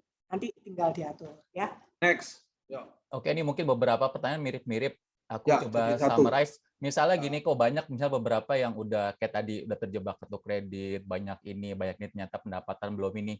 Kalau suggest dari Koko dan Cici, yang pertama harus lakukan apa sih membenahinya gitu loh. Kalau udah terlanjur sedang bermasalah mungkin dalam keuangan ya. Yang mesti dilakukan pertama kali apa gitu loh kok. Prioritas. Udah semuanya. Memang terasa sakit nanti. Kita akan kaget-kaget di malam itu. Tapi bedah. Satu demi satu dan lihat semuanya, bahkan kalau perlu telepon sama kartu kreditnya. Tagihan saya sisa berapa, cicilannya berapa banyak, dan cicilan per bulannya berapa. Kalau saya lunasin berapa penaltinya, berapa dendanya. Karena dari situlah kita bisa membreakdown apa aja, dan ditambah lagi kita harus tahu kita punya aset apa aja. Yang kedua, kita punya mungkin, oh ada nih aku beli apa, oh ada nih mobil udah lunas, itu juga di breakdown karena nanti kita bisa atur untuk mensiasatinya ini dijaminkan di mana untuk bisa lunasin yang kartu kredit. Tapi tetap harus dibedah. Sama dengan kalau kita sakit ya teman-teman, observasi itu penting. Buka semuanya, mana yang harus dibenerin terlebih dahulu. Nggak bisa langsung babat habis, nggak ada. Satu demi satu, tapi kita akan suffer mungkin 1-2 tahun, nggak apa-apa. Paling-paling suffernya setahun kok, saya yakin tahun kedua kita akan lebih tenang. Bedah. Kuncinya perencanaan ya, Ci ya. Perencanaan Ya. lebih baik telat, tapi kita kerjakan ya, Ci. Apa-apa. Betul. Itu kalau ditumpuk terus, gali lubang, tutup lubang. Iya. Itu hidup nggak nyaman. Sama kalau sudah bermasalah seperti itu, kurangi rekreasi. Kalau perlu dulu rekreasi akan di luar apa gitu kan ya. Saya pernah lihat apa ya di Instagram ada reels itu diambil dari TikTok tuh lucu sekali. Jadi gajinya dia cuma 600.000 tapi cicilan iPhone 400.000 terus Starbucks 150.000 habis, tinggal 5.000 mau ngapain? Beli seblak katanya. itu konyol gitu loh. Ya kan, gajinya cuma 600.000 tapi cicilan iPhone 400.000 per bulan. Nah, kayak udah buat apa beli iPhone gitu loh. Nah, itu tadi gaya hidup nomor 1. Salah. Basicnya enggak kuat gitu loh. Ya kan, kalau sudah bermasalah gitu ya kayak gitu-gitu tuh di-cut semua. Harus berani sakit. Udah jangan gaya-gaya. Istilahnya jangan banyak gaya. Gitu kan ya. Yang apa tinggi-tinggi itu sudah entar dulu deh. Yang penting basicnya diberesin dulu. Itu harus berani tega-tegaan. Kalau perlu 3 bulan nggak makan di luar ya. Hanya saya sama istri sampai sekarang kalau ke kantor masih bontot kok. Nggak makan di luar kok. Kita bontot kok. Ya kan. Ya nasi sama telur ya tak bawa makan. Nasi sama bucis gitu saya makan. Ya kan ya. Nggak peduli gaji sudah berapa tapi tetap aja bontot. Malu, nggak perlu malu. Masa depan kok. Malu itu cuma yang di depan loh. Iya. Nanti yang merasakan kita sendiri loh. Iya. Jadi nggak usah pikirin. Ya. Iya, apa adanya aja lah di hadapan Tuhan ya. Simple. Next. Oke, ini ada pertanyaan dengan beberapa mengenai perpuluhan ya, Ko ya. Ya. Ketika kita punya hutang dan gaji kita setiap bulannya kurang karena hutang lebih besar dari pendapatan, apakah boleh tidak perpuluhan? Jawabannya tidak boleh. Koeli aja, Koeli. Bagaimana jadi perpuluhannya, Ci? Misalnya gaji 5 juta, terus sedangkan pengeluaran habisnya 4 juta, sisa 1 juta buat kehidupan. Nah, itu gimana perpuluhannya, Ci? Misalnya? Menurut si kita, kalau gaji kita 5 juta, jangan pernah berpikir gaji kita 5 juta. Berpikirlah gaji kita 4,5 juta. Karena itu komitmen hati. Tuhan itu nggak butuh 500.000. Nggak butuh 500.000. Tuhan itu butuh komitmen hati. Karena kita sering kali kok. Kadang-kadang memang gajinya semakin besar, jangan salah loh. Gaji semakin besar, ngasih perpuluhan itu semakin besar loh. Percaya saya. Sekarang dulu kita punya gaji, aduh gaji 10 juta ngasih 1 juta. Itu enak ya kalau gaji 100 juta ngasih 10 juta masih kecil. Siapa bilang? Semakin besar gaji semakin susah. Makanya mindset kita harus berubah. Gaji kita 100 juta, gaji kita 90. 10% hak Tuhan. Karena di masa kita kasih perpuluhan, kita bilang, Tuhan, aku percaya sama kamu. Taruh dengan kata-kata itu. Aku percaya sama kamu, Tuhan. Berkat dari kamu. Percaya. Cukup duit itu.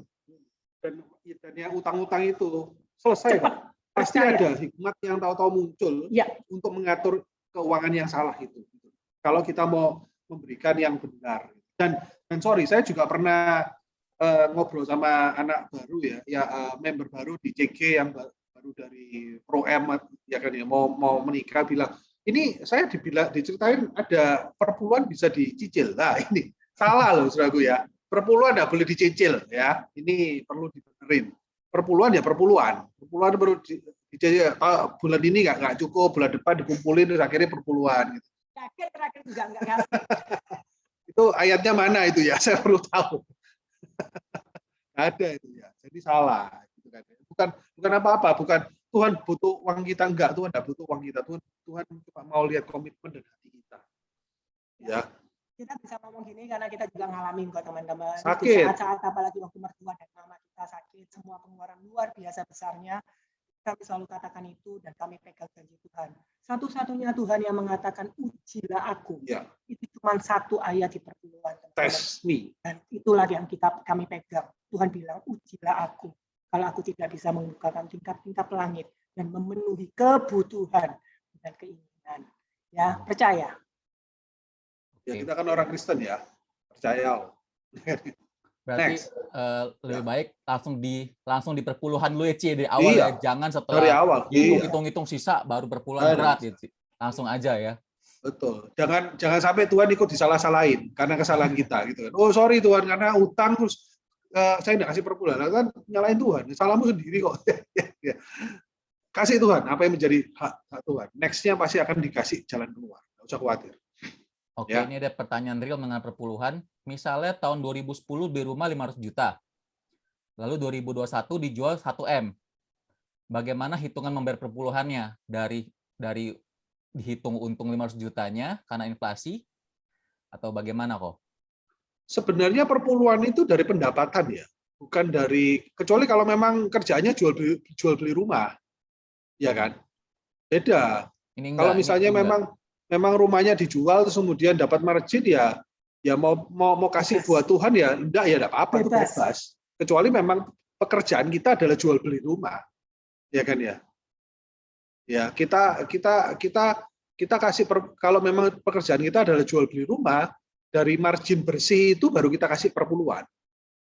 Ngerti ya? Nah, itu baru kalau itu pekerjaan kita, tapi kalau itu bukan pekerjaan kita, kita dapat untung dari jual rumah kita, itu tergantung kerelaan hati. Mau kasih, mau enggak, Tuhan enggak apa-apa. Ya kan ya? Oke. Sekali lagi, Tuhan enggak butuh duit kita. Ya, Tuhan butuh hati kita. Oke. Ada lagi nih kok, asuransi saat ini biasanya ada unit link.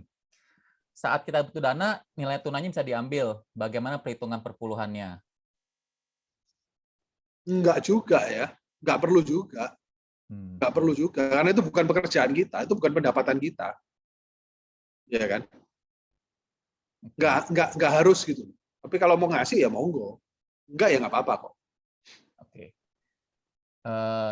Bagaimana mengatur persembahan? Karena kan tidak hanya ada perpuluhan, tapi ada persembahan mingguan, mungkin persembahan diakon dan jenis-jenis persembahan lainnya. Ya sekali lagi gini loh, apa Koeli yang jawab aja ya, enak ya. Bagi kita sih perpuluhan itu wajib, ya kan ya. Setiap kali kita dapat penghasilan kita wajib memberikan perpuluhan. Persembahan itu apa ya? Itu seperti apa? Kita menanam benih gitu loh. Kita menanam benih untuk pekerjaan Tuhan. Itu persembahan. Bawalah persembahan ke dalam rumahku supaya plan-plan Tuhan di sana bisa makan, bisa apa dan memberkati kita balik. Ya, semuanya itu sebenarnya kerelaan hati, gitu kan ya. Jadi yang terpenting memang adalah perpuluhan. Kemudian kita baru memberikan persembahan sesuai dengan yang sudah kita persiapkan dan yang sesuai dengan yang Tuhan gerakkan bagi hati kita untuk memberi. Ya, jadi orang Kristen itu memang enggak boleh pelit. Ya kan ya, kita hidup untuk memberi. Jadi fokusnya juga bukan pada diri kita. Fokusnya sudah pada orang lain. Jadi kalau memberi itu jangan berat gitu loh. Kita memang harus belajar memberi.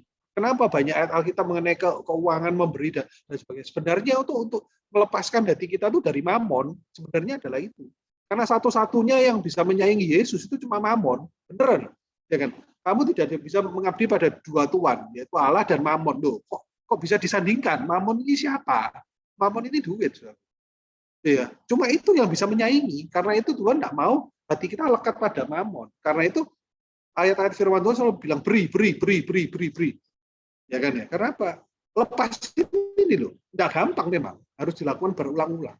Ya, jadi gimana ngaturnya? Itu kerelaan hati. Perpuluhan itu harus minimal 10%, tapi untuk memberi itu kerelaan hati. Berapa yang Tuhan gerakkan? Ya. Terlebih lagi memberi dengan sukacita, ya kan? Jangan ngasih persembahan grundel, waduh, ya itu enggak akan diberkati sama Tuhan. Karena Tuhan sekali lagi nggak butuh duit kita. Oke, lanjut nih kok banyak nih. Oh, enggak apa-apa. Bagaimana kalau sudah usia di atas 50 tahun belum punya simpanan hari tua dan cuma pelaku usaha kecil? Bagaimana untuk menghadapi usia di atas 60 tahun? Nah, ini. Koeli bantu jawab boleh, Koeli? Nggak mau jawab kali. Jawab. Nggak apa-apa. Kita harus lihat ke depan. Teman-teman tetap semangat. Mulai nabung dari sekarang. Karena gitu loh sebenarnya. Pada saat kita nabung dari sekarang, pada saat kita juga jangan lupa berbagi teman-teman.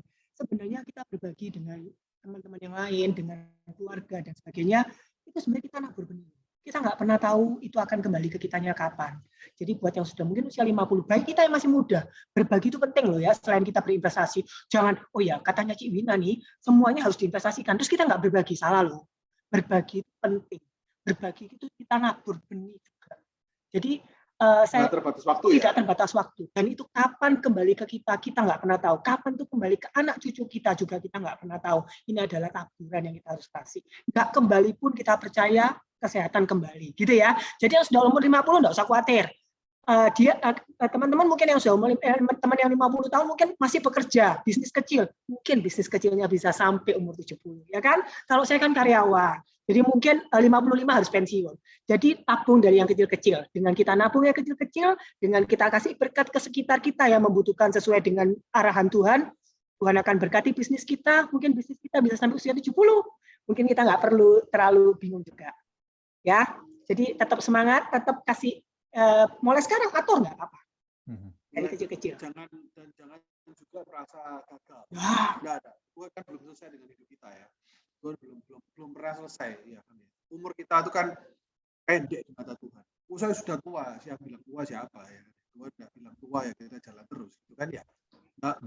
Nggak usah dismay gitu kan. Hati, aduh ini saya kalah sama yang muda-muda ini ya kan ya. Enggak. Belum. Jalan terus Bapak, Ibu ya. Oke, tanya lagi kok. Dana darurat itu sebaiknya disimpan di mana? Apakah perlu tabungan baru atau digabung dengan tabungan? Nggak perlu tabungan biasa aja atau masuk deposito. Oke. Tapi karena deposito kan bisa anytime dikeluarin ya. Dan depositonya nggak usah cari yang tinggi-tinggi ya, di BPR 7%, aduh deg-degan loh itu ya. Cari aja yang mungkin jangan juga di BCA lah, BCA 2% itu terlalu kecil, jangan. Agak tinggi sedikit lah, boleh di bank lain ya, sekitar 3-4 masih nggak apa-apa. Kalau di BCA itu memang terlalu kecil, jangan diambil. Makanya saya nggak jualan BCA ini beneran. Ambil yang 4% masih nggak apa-apa. Karena kita lihat BI rate itu 3,5. Berarti kalau ada bank kasih 7%, sometimes kita harus berpikir, bank ini perlu likuiditas. Pada saat bank perlu likuiditas, menakutkan enggak? Kalau dia bisa kasih segitu tinggi. Kalau bank yang nggak perlu likuiditas, dia akan kasih seminim mungkin. Karena kita kebanyakan nampung, kita juga bingung ngasih bunganya dari mana, duitnya orang nggak bisa oper kredit. Gitu secara bisnis ya, kalau kita cerita bisnis bank. Ya, cari yang 4%, nggak apa-apa. Dan bilang, minta yang anytime bisa breakable, tanpa penalti. Oke. Better menabung cash atau simpan emas, Ci? Dua-dua boleh. Betul.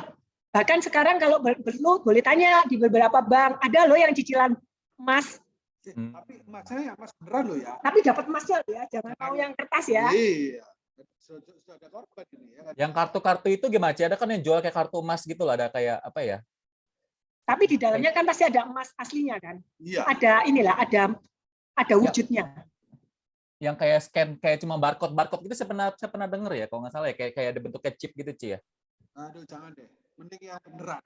Oke. Kita yang aman-aman aja. Itu ada loh yang cicilan 3 tahun, 2 tahun, 1 tahun. Tapi itu cicilan, hati-hati ya. Jadi dana darurat jangan ditaruh ke sana ya. Karena dana darurat kalau ditaruh ke sana berarti 1 tahun nggak boleh diambil loh. Jadi yang nggak boleh ditaruh di sana hanya investasi. Itu. Atau dana darurat yang sudah 2 tahun kemarin nggak diambil boleh dimasukin sana. Karena kalau dana darurat itu harus di deposito, breakable. Ada yang simpel memberikan dana darurat dulu kita diajarin by amplop, nyimpen di amplop. Itu orang zaman dulu. Nggak dapat. Itu nggak dapat bunga ya. Tapi untuk yang simpel-simpelnya itu nyimpen di amplop tiap bulan gitu. Jadi punya dana darurat dalam bentuk cash. Tapi istri saya bilang nggak dapat bunga, ya sudah jangan deh. Dia nggak pernah ngatur keuangan, jadi saya yang ngatur. Tadi kita cerita kenapa bisa ngatur keuangan, harus ngobrol biasanya juga ya. Saya cuma ngomong doang kayaknya. Oke. Terima kasih. Oke, ini ada lagi kok. Shalom, saya mohon siaran. Saat ini saya dan suami tidak bekerja, tapi puji Tuhan saya masih ada freelance yang merupakan pendapatan tetap buat saya tiap bulan. Namun, pendapatan tersebut saya prioritaskan untuk bayar cicilan rumah yang sudah berjalan 9 tahun dan bayar sekolah anak yang saat ini sedang SD kelas 2. Dan untuk 2 pengeluaran utama itu sudah habis, sehingga untuk bertahan, akhirnya kami menggunakan tabungan yang tadi kami alokasikan untuk pendidikan anak. Saat ini kami mencoba usaha kecil-kecilan bersama suami, tapi belum dapat menutup minus. Mohon sarannya, Ci.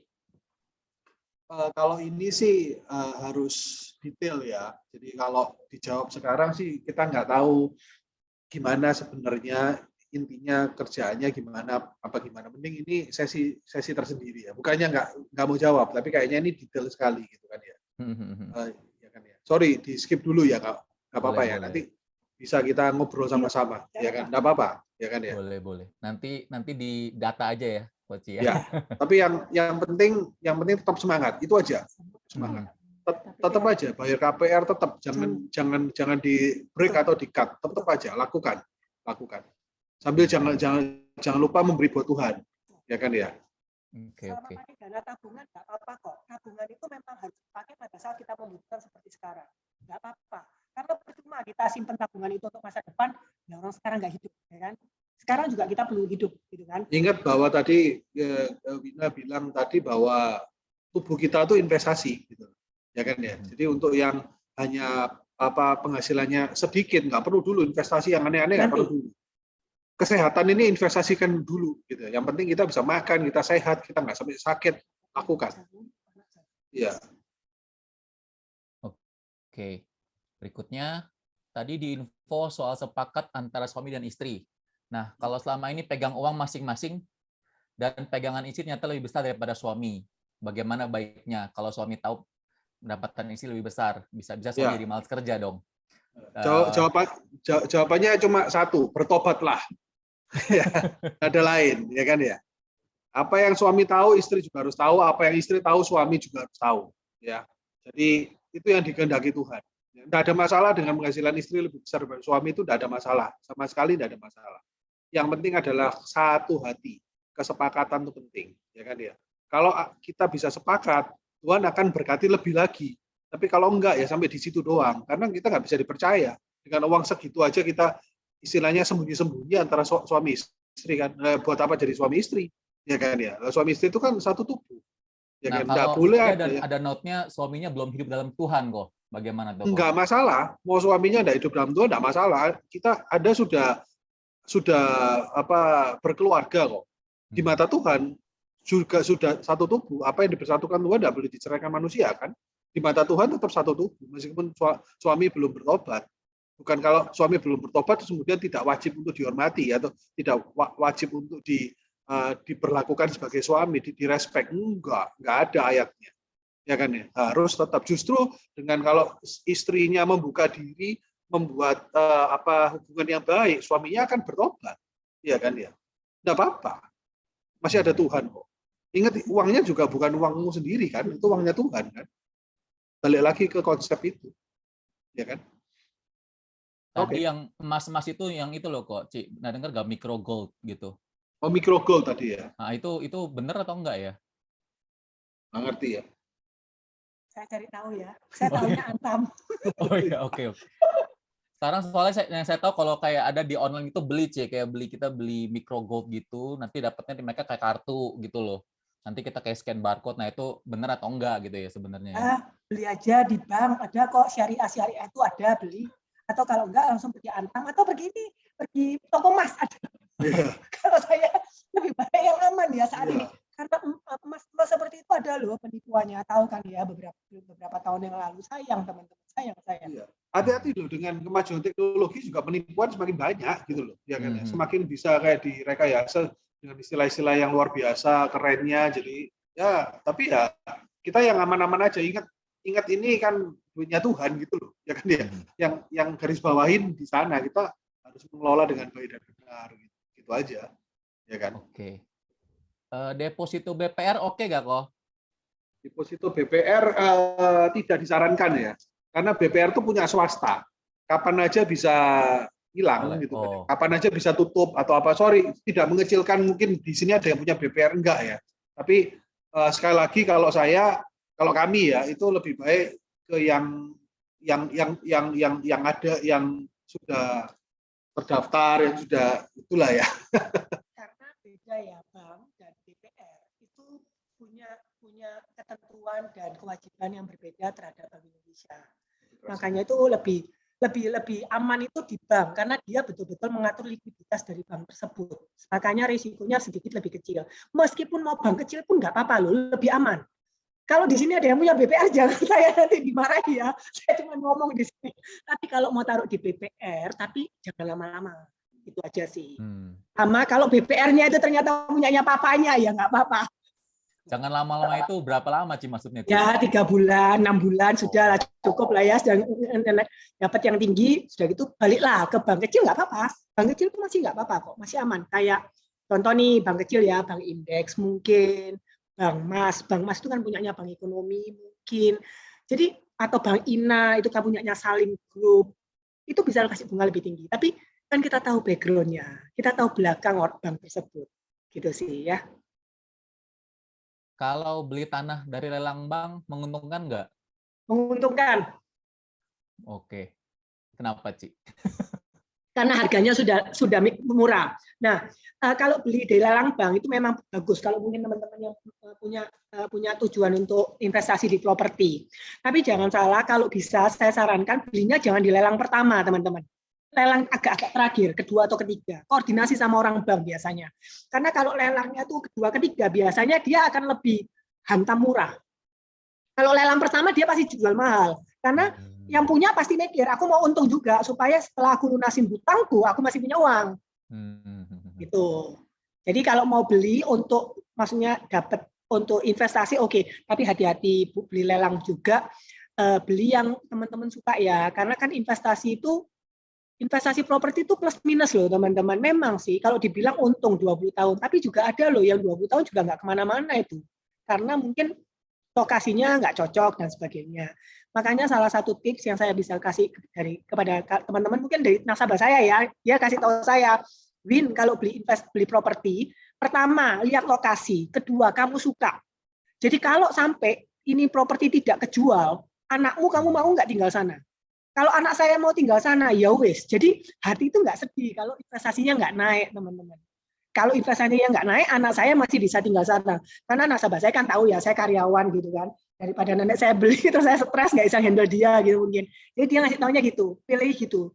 Tempat sama kamu suka nggak? Kalau kita suka, beli aja nggak apa-apa. Nggak bisa kejual pun buat anak. Gitu. Oke. Dana darurat kan cukup besar, 12 kali pengeluaran bulanan tadi ya disebutkan.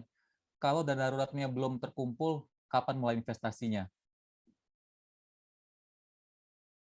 Dibagi teman-teman, dana darurat itu juga nggak usah langsung jebret 12 bulan, nggak usah. Jadi mungkin mau mulai nih dibagi berapa dana daruratnya. Kan tadi kan ada sempat nih, Wina tuh ya saya bagi dana daruratnya 5% kan dari pendapatan kita kan, yang kita sisihkan kan. Nah itu 5% dulu aja. Jadi jangan semua ditaruhin dana darurat, nggak investasi ya. Kapan investasinya? Jadi dana darurat 5%, investasi di atas kan juga ada ya. Jadi tetap dibagi, Mas. Oke. Bagaimana cara menyiapkan passive income untuk usia senja? Tadi saya sharingkan. Passive income itu salah satunya adalah seperti investasi sebenarnya. Investasi itu obligasi itu bisa jadi passive income teman-teman. Karena apa? Obligasi itu ada pendapatan tetap. Yang kedua properti juga bisa. Karena apa? Bisa ada dapat biaya sewa, gitu kan? Sama yang ketiga sebenarnya meskipun reksadana atau apa kan kita bisa dapat hasilnya. Hasil kan bunga berbunga itu bisa menjadikan pendapatan kita di masa tua sih sebenarnya. Gitu. Oke. Tadi di info disimpan tabungan di bank dengan bunga tinggi sekitar 4%. Bisa diinfo bank apa aja ya? Ya, tadi yang saya sempat sebutin sudah kira-kira bank INA, bank indeks itu. Ini besok saya dibayar nih sama bank ini. Langsung cek semua aja hari ini ya. Oke. Bagaimana kalau suami masih belum setuju dengan perpuluhan, sedangkan penghasilan dari suami, istri harus bagaimana? Doakan saja sih. Bagaimanapun juga sepakat itu penting sih. Ya itu salibmu, ya kan ya. Mau gimana lagi? Nggak apa-apa. Yang penting jangan ngelawan atau berontak atau duitnya suami diambil dikasih ke perpuluhan ya tambah marah, ya kan ya. Itu namanya kan nyuri gitu kan ya. Tuhan juga nggak suka. Tuhan lebih suka rumah tangga yang baik-baik, mana istri tunduk pada suami mengayomi gitu kan ya. Regardless sudah bertobat atau enggak, di mata Tuhan tetap sama kok. Yang penting itu. Yang penting itu. Nggak apa-apa. Sekali lagi Tuhan nggak butuh duitmu. Ya kan ya. Tapi doakan supaya mata hatinya terbuka karena itu anugerah. Memang nggak semua sih, nggak semua. Orang itu ngaku nama Yesus saja itu anugerah kok. Bener, ya kan ya. Nggak gampang loh. Kita yang bisa bahasa roh, kita bisa doa, kita bisa ngomong Tuhan Yesus itu anugerah. Anugerah loh. Ya. Enggak apa-apa. Lanjut aja. Doakan suami. Perpuluhan itu harus dari kita masing-masing kan kok ya, suami istri ya. Gimana? Perpuluhan itu boleh dari salah satu, misal dari penghasilan suami atau istri saja, atau wajib dari keduanya? Sebaiknya dari keduanya kalau dua-dua bekerja. Iya kan? Sebaiknya dari dua-duanya dong. Ya kan ya. Jangan kayak gini, jangan kayak Ananias dan Safira loh ya. Bilang ini separuh, oh ini seluruhnya padahal separuh. Ngapain gitu. Kan nggak penting kan ya. Yang kita dapat dari Tuhan itu Tuhan tahu semuanya kok.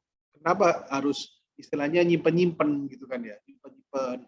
Waduh ini punya saya, itu punyanya Tuhan. Nggak ada, semuanya itu punyanya Tuhan sebenarnya. Oke. Ya. Ini ada pertanyaan, percaya Bitcoin, Cik? Bitcoin. Sebenarnya kita juga nggak pernah tahu perkembangan Bitcoin nanti ke depannya itu bagaimana. Jadi kalau sebenarnya saya bilang 100% saya nggak percaya, juga susah juga ya. Itu kalau dari kami ya. Tapi kita lihat aja ini ke depannya gimana. Jadi kalau seandainya teman-teman ada yang mau coba Bitcoin, bos saya, direktur saya aja bilang nggak apa-apa, tapi 10%. Dan itu hanya untuk uang sekolah. Jadi kan kita juga harus belajar untuk mengerti gitu kan ya, supaya kita nggak ketinggalan zaman. Tapi kalau seandainya kita sendiri, kita masih belum yakin Bitcoin ini mau ke arah mana gitu aja sih.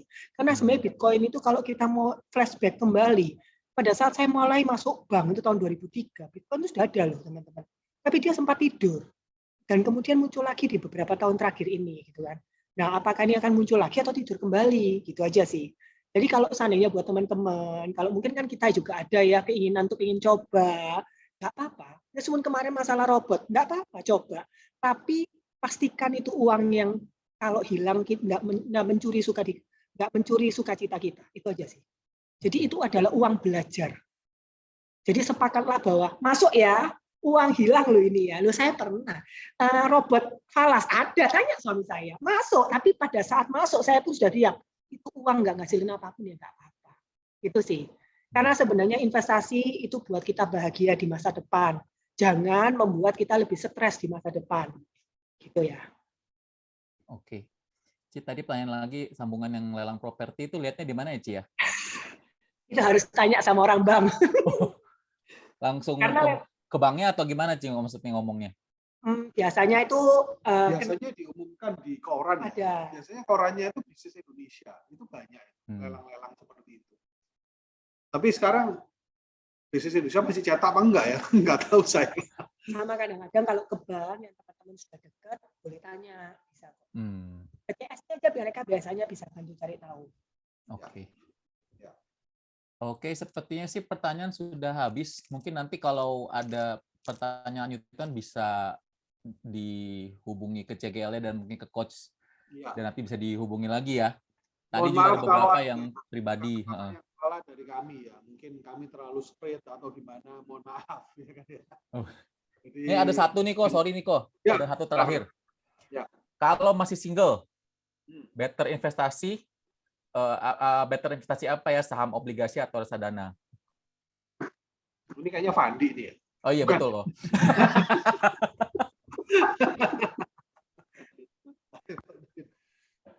Masih single. Reksadana, saham. Maksudnya masih muda ya, dan itu nggak apa-apa kok, dan itu masih jangka panjang. Karena kalau mau beli properti kan nanti bingung, beli properti itu calon istrinya nggak cocok, jadi lebih baik saham aja, nanti tinggal beli properti bersama-sama kalau sudah punya jodohnya, gitu ya. Cari jodohnya dulu dong. kayak teman saya, ya kan, mungkin pernah saya ceritakan, dia nggak punya jodoh, tapi yang dia lakukan dengan iman, dia beli cincin kawinnya dulu. Keren kan? Dia beli cincinnya, kemudian ceweknya baru datang. Akhirnya sekarang punya anak 2. Iya. Ini investasi cincin. Investasi cincin kayaknya. Bercanda gitu. Ada pertanyaan lagi nih, kalau kita punya properti biar cepat laku dikontrakan atau ada tips yang lain? Ya, yang pertama adalah menurut saya kalau pilih properti dari awalnya ya. Jadi kita pilih dari pengembang yang benar gitu kan ya. Yang tempatnya strategis, karena properti itu sekali lagi ya location, and location. Jadi yang tadi Bina bilang jangan beli properti di tempat yang jauh banget, yang kita sendiri kalau nempatin di sana juga nggak mau gitu kan ya. Kalau masih bagus nggak sih kok properti kok sekarang ini? Kenapa? Properti masih bagus nggak sih sekarang? Lagi keadaan seperti ini? Properti masih oke kan? Masih. Ini sudah mulai picking up, dia sudah mulai naik. Dan kalau tadi pertanyaannya kontrakkan atau gimana gitu ya? Mungkin ya ditanya. Sebenarnya kalau beli properti kalau belum bisa dijual ya dikontrakkan toh supaya dapat pendapatan sewa. Ya, supaya cepat laku. Kontraknya gimana caranya? Oh. Ya lokasi didoain. Dibagusin, ya kan ya. Ya sekarang kan banyak. Tadi ada yang ngasih saran dijadiin Airbnb gitu kan ya. Itu juga bisa. Itu usulan bagus juga, ya kan ya. Jadiin Airbnb, ya kan ya. Terus Airy Room, ya kan ya. Red Doors itu juga mencari properti-properti yang bisa disewakan gitu kan ya. Banyak kok. Itu bisa dilakukan. Tapi ya sekali lagi kalau mau beli properti ya lihat latar belakang pengembangan propertinya. Saya akhir-akhir ini suka lihat banyak properti juga banyak gadungan, hati-hati. Jadi mereka cuma jual brosur gitu ya. Aduh, kasihan banget gitu loh. Ya ternyata sampai 2, 3 tahun, 4 tahun nggak terbangun. Itu aduh, nyesel banget gitu. Kita pernah salah, ya kan ya. Properti pernah salah, Maka dari itu mesti hati-hati gitu kan ya. Oke nih, terakhir ya, habisnya jam 9:30 tadi, pertanyaan lanjutan, reksadananya belinya di mana ya? Apakah di aplikasi seperti Bibit atau beli di mana ya? Untuk reksadana saham. Nggak apa-apa, reksadana saham beli di Bibit juga bagus. Bibit itu cukup lumayan kok. Kalau pengetahuan saya ya, Bibit itu masih bisa untuk beli reksadana. Jadi gini sebenarnya, kenapa kok reksadana itu lebih masih aman? Karena selain daripada bank itu juga apa ya ngomongnya, agent doang. Jadi kalau beli reksadana saham di Bibit, berarti intinya sudah punya reksadananya kan dari Asmornya. Gitu. Beli Bibit nggak apa-apa, beli di bank juga ada, sama aja. Cuman mungkin kalau beli obligasi, lihat-lihat fee-nya. Karena beli obligasi itu ada fee, teman-teman. Fee jual dan fee beli. Tanyakan pasti aja. Nah, kalau reksadana juga ada fee-nya. Nah, itu bandingkan. Kalau nggak salah, Bibit itu lebih murah fee-nya daripada beli di bank. Nggak apa-apa, beli aja di Bibit. Kalau aplikasi Ajaib, Ci? Pernah dengar, Ci? Ya, aplikasi Ajaib itu juga lumayan sekarang ini. Boleh. Nggak apa-apa, beli di sana juga bisa. Bankingnya itu jadi dia taruh duitnya juga di tempat bank. Bisa. Oke, saya kembalikan ke Koeli. Sepertinya sudah ya, Ko ya. Udah jam 9:30. Silakan. Kita beri aplaus ya. Ternyata keren banget deh ya. Peter, Wina ya. Kita bersyukur ya di komunitas seperti ini kita ada orang-orang yang memang di bidangnya. Saudara Wina ini di Solitaire BCA, saudara ya. Solitaire ya, betul ya, Solitaire BCA ya. Jadi sudah memang pakarnya ya, memang bidangnya untuk bicarakan masalah keuangan, dan kita bersyukur ya karena komunitas seperti ini kalau saudara mungkin cari di tempat lain harus berbayar ya. Yang kedua juga mungkin ada embel-embel apa-apa yang lain. Jadi kita benar-benar murni memang buat edukasi ya. Dan saya rasa kalau ini terus dibuka nggak selesai sampai jam berapa, dan kalau kita bikin berapa sesi juga mungkin terus berlanjut ya, karena memang ini sehari-hari yang kita hadapi, dan ini kebutuhan dari lahir sampai kita meninggal dunia, ini adalah yang kita hadapi. Jadi saya rasa saya juga tanda kutip menyesal ya, maksudnya kan karena tahunya belakang-belakangan. Coba kita tahu lebih muda, tapi ya sudah ya, di berapapun umur kita, di berapapun toh kita juga bisa lakukan bagian kita. Ya, ada satu cerita di Alkitab yang menarik, ada satu keluarga nabi ya, nabinya meninggal, lalu istri dan anaknya kesulitan, saudara. Padahal keluarga nabi loh. Apa artinya? Artinya saudara, ada hal-hal yang kita juga harus belajar. Jangan berpikir kita sudah ikut Tuhan, kenal Tuhan, saya udah cukup rohani, tapi kita lupakan hal-hal yang lain. Enggak ya. Dalam hal mengelola keuangan pun kita juga perlu belajar. Kita perlu di-educate ya, kita perlu dikasih diajarin bagaimana seharusnya untuk memplanning ini ya. Oke, saya rasa itu aja. Sekali lagi thank you ya, kita berikan aplaus buat Peter dan Wina, dan saya buka aja deh ya saudara, kalau sebenarnya Wina ini nggak bisa sharing hari ini sama Peter ya. Asal saudara tahu kenapa tangan diinfus, karena mereka itu di rumah sakit, saudara. Jadi mereka benar-benar komitmen. Saya udah bilang nggak usah kalau memang nggak bisa, tapi mereka komitmen tetap mau berbagi buat kita. Jadi saya appreciate banget, dan kita juga appreciate buat Peter Wina ya, bagaimanapun tetap membagikan sharingnya ya, walaupun dia harus sharing dari rumah sakit, saudara ya. Oke, saya rasa itu aja. Sorry, tadi ada yang tanya bagaimana kalau mau konsultasi langsung, bisa lewat CGL, kemudian ke coach-nya, kemudian nanti atur sama kita, tidak ada masalah. Biasanya waktu kita kosong itu adalah after ibadah ya. After ibadah, kira-kira jam 11, gitu pulang ibadah, kita bisa kumpul. Tidak apa-apa, bawa aja catatan atau apa, perhitungannya nanti kita bareng-bareng, hitung bareng-bareng. Luar biasa ya saudari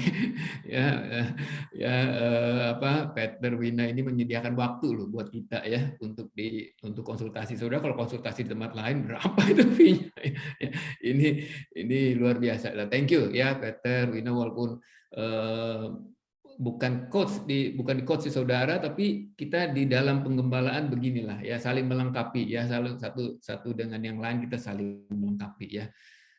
Itu aja ya.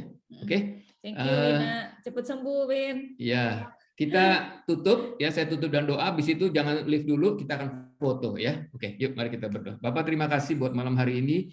Terima kasih buat pengertian, buat hikmat, buat wisdom yang dibukakan kembali Tuhan, dibukakan kepada kami Tuhan. Kami berterima kasih Tuhan untuk semua kebaikan-Mu, supaya kami jalan hidup kami diperbaiki, dibenarkan, diluruskan, apa yang salah diperbaiki, supaya kami terus Tuhan menjadi anak-anak Tuhan yang berkenan di hadapan-Mu. Thank you sekali lagi Tuhan, kami berdoa buat Peter dan Wina yang sudah sharing, menyediakan waktu, berbagi hikmat kepada kami semua. Berikan kesehatan, berikan kekuatan supaya Wina dipulihkan lebih cepat Tuhan. Terima kasih supaya besok dia boleh keluar dari rumah sakit. Terima kasih Tuhan buat mereka. Terima kasih buat keberadaan mereka di penggembalaan ini. Terima kasih Tuhan, hanya di dalam nama Tuhan Yesus kami berdoa.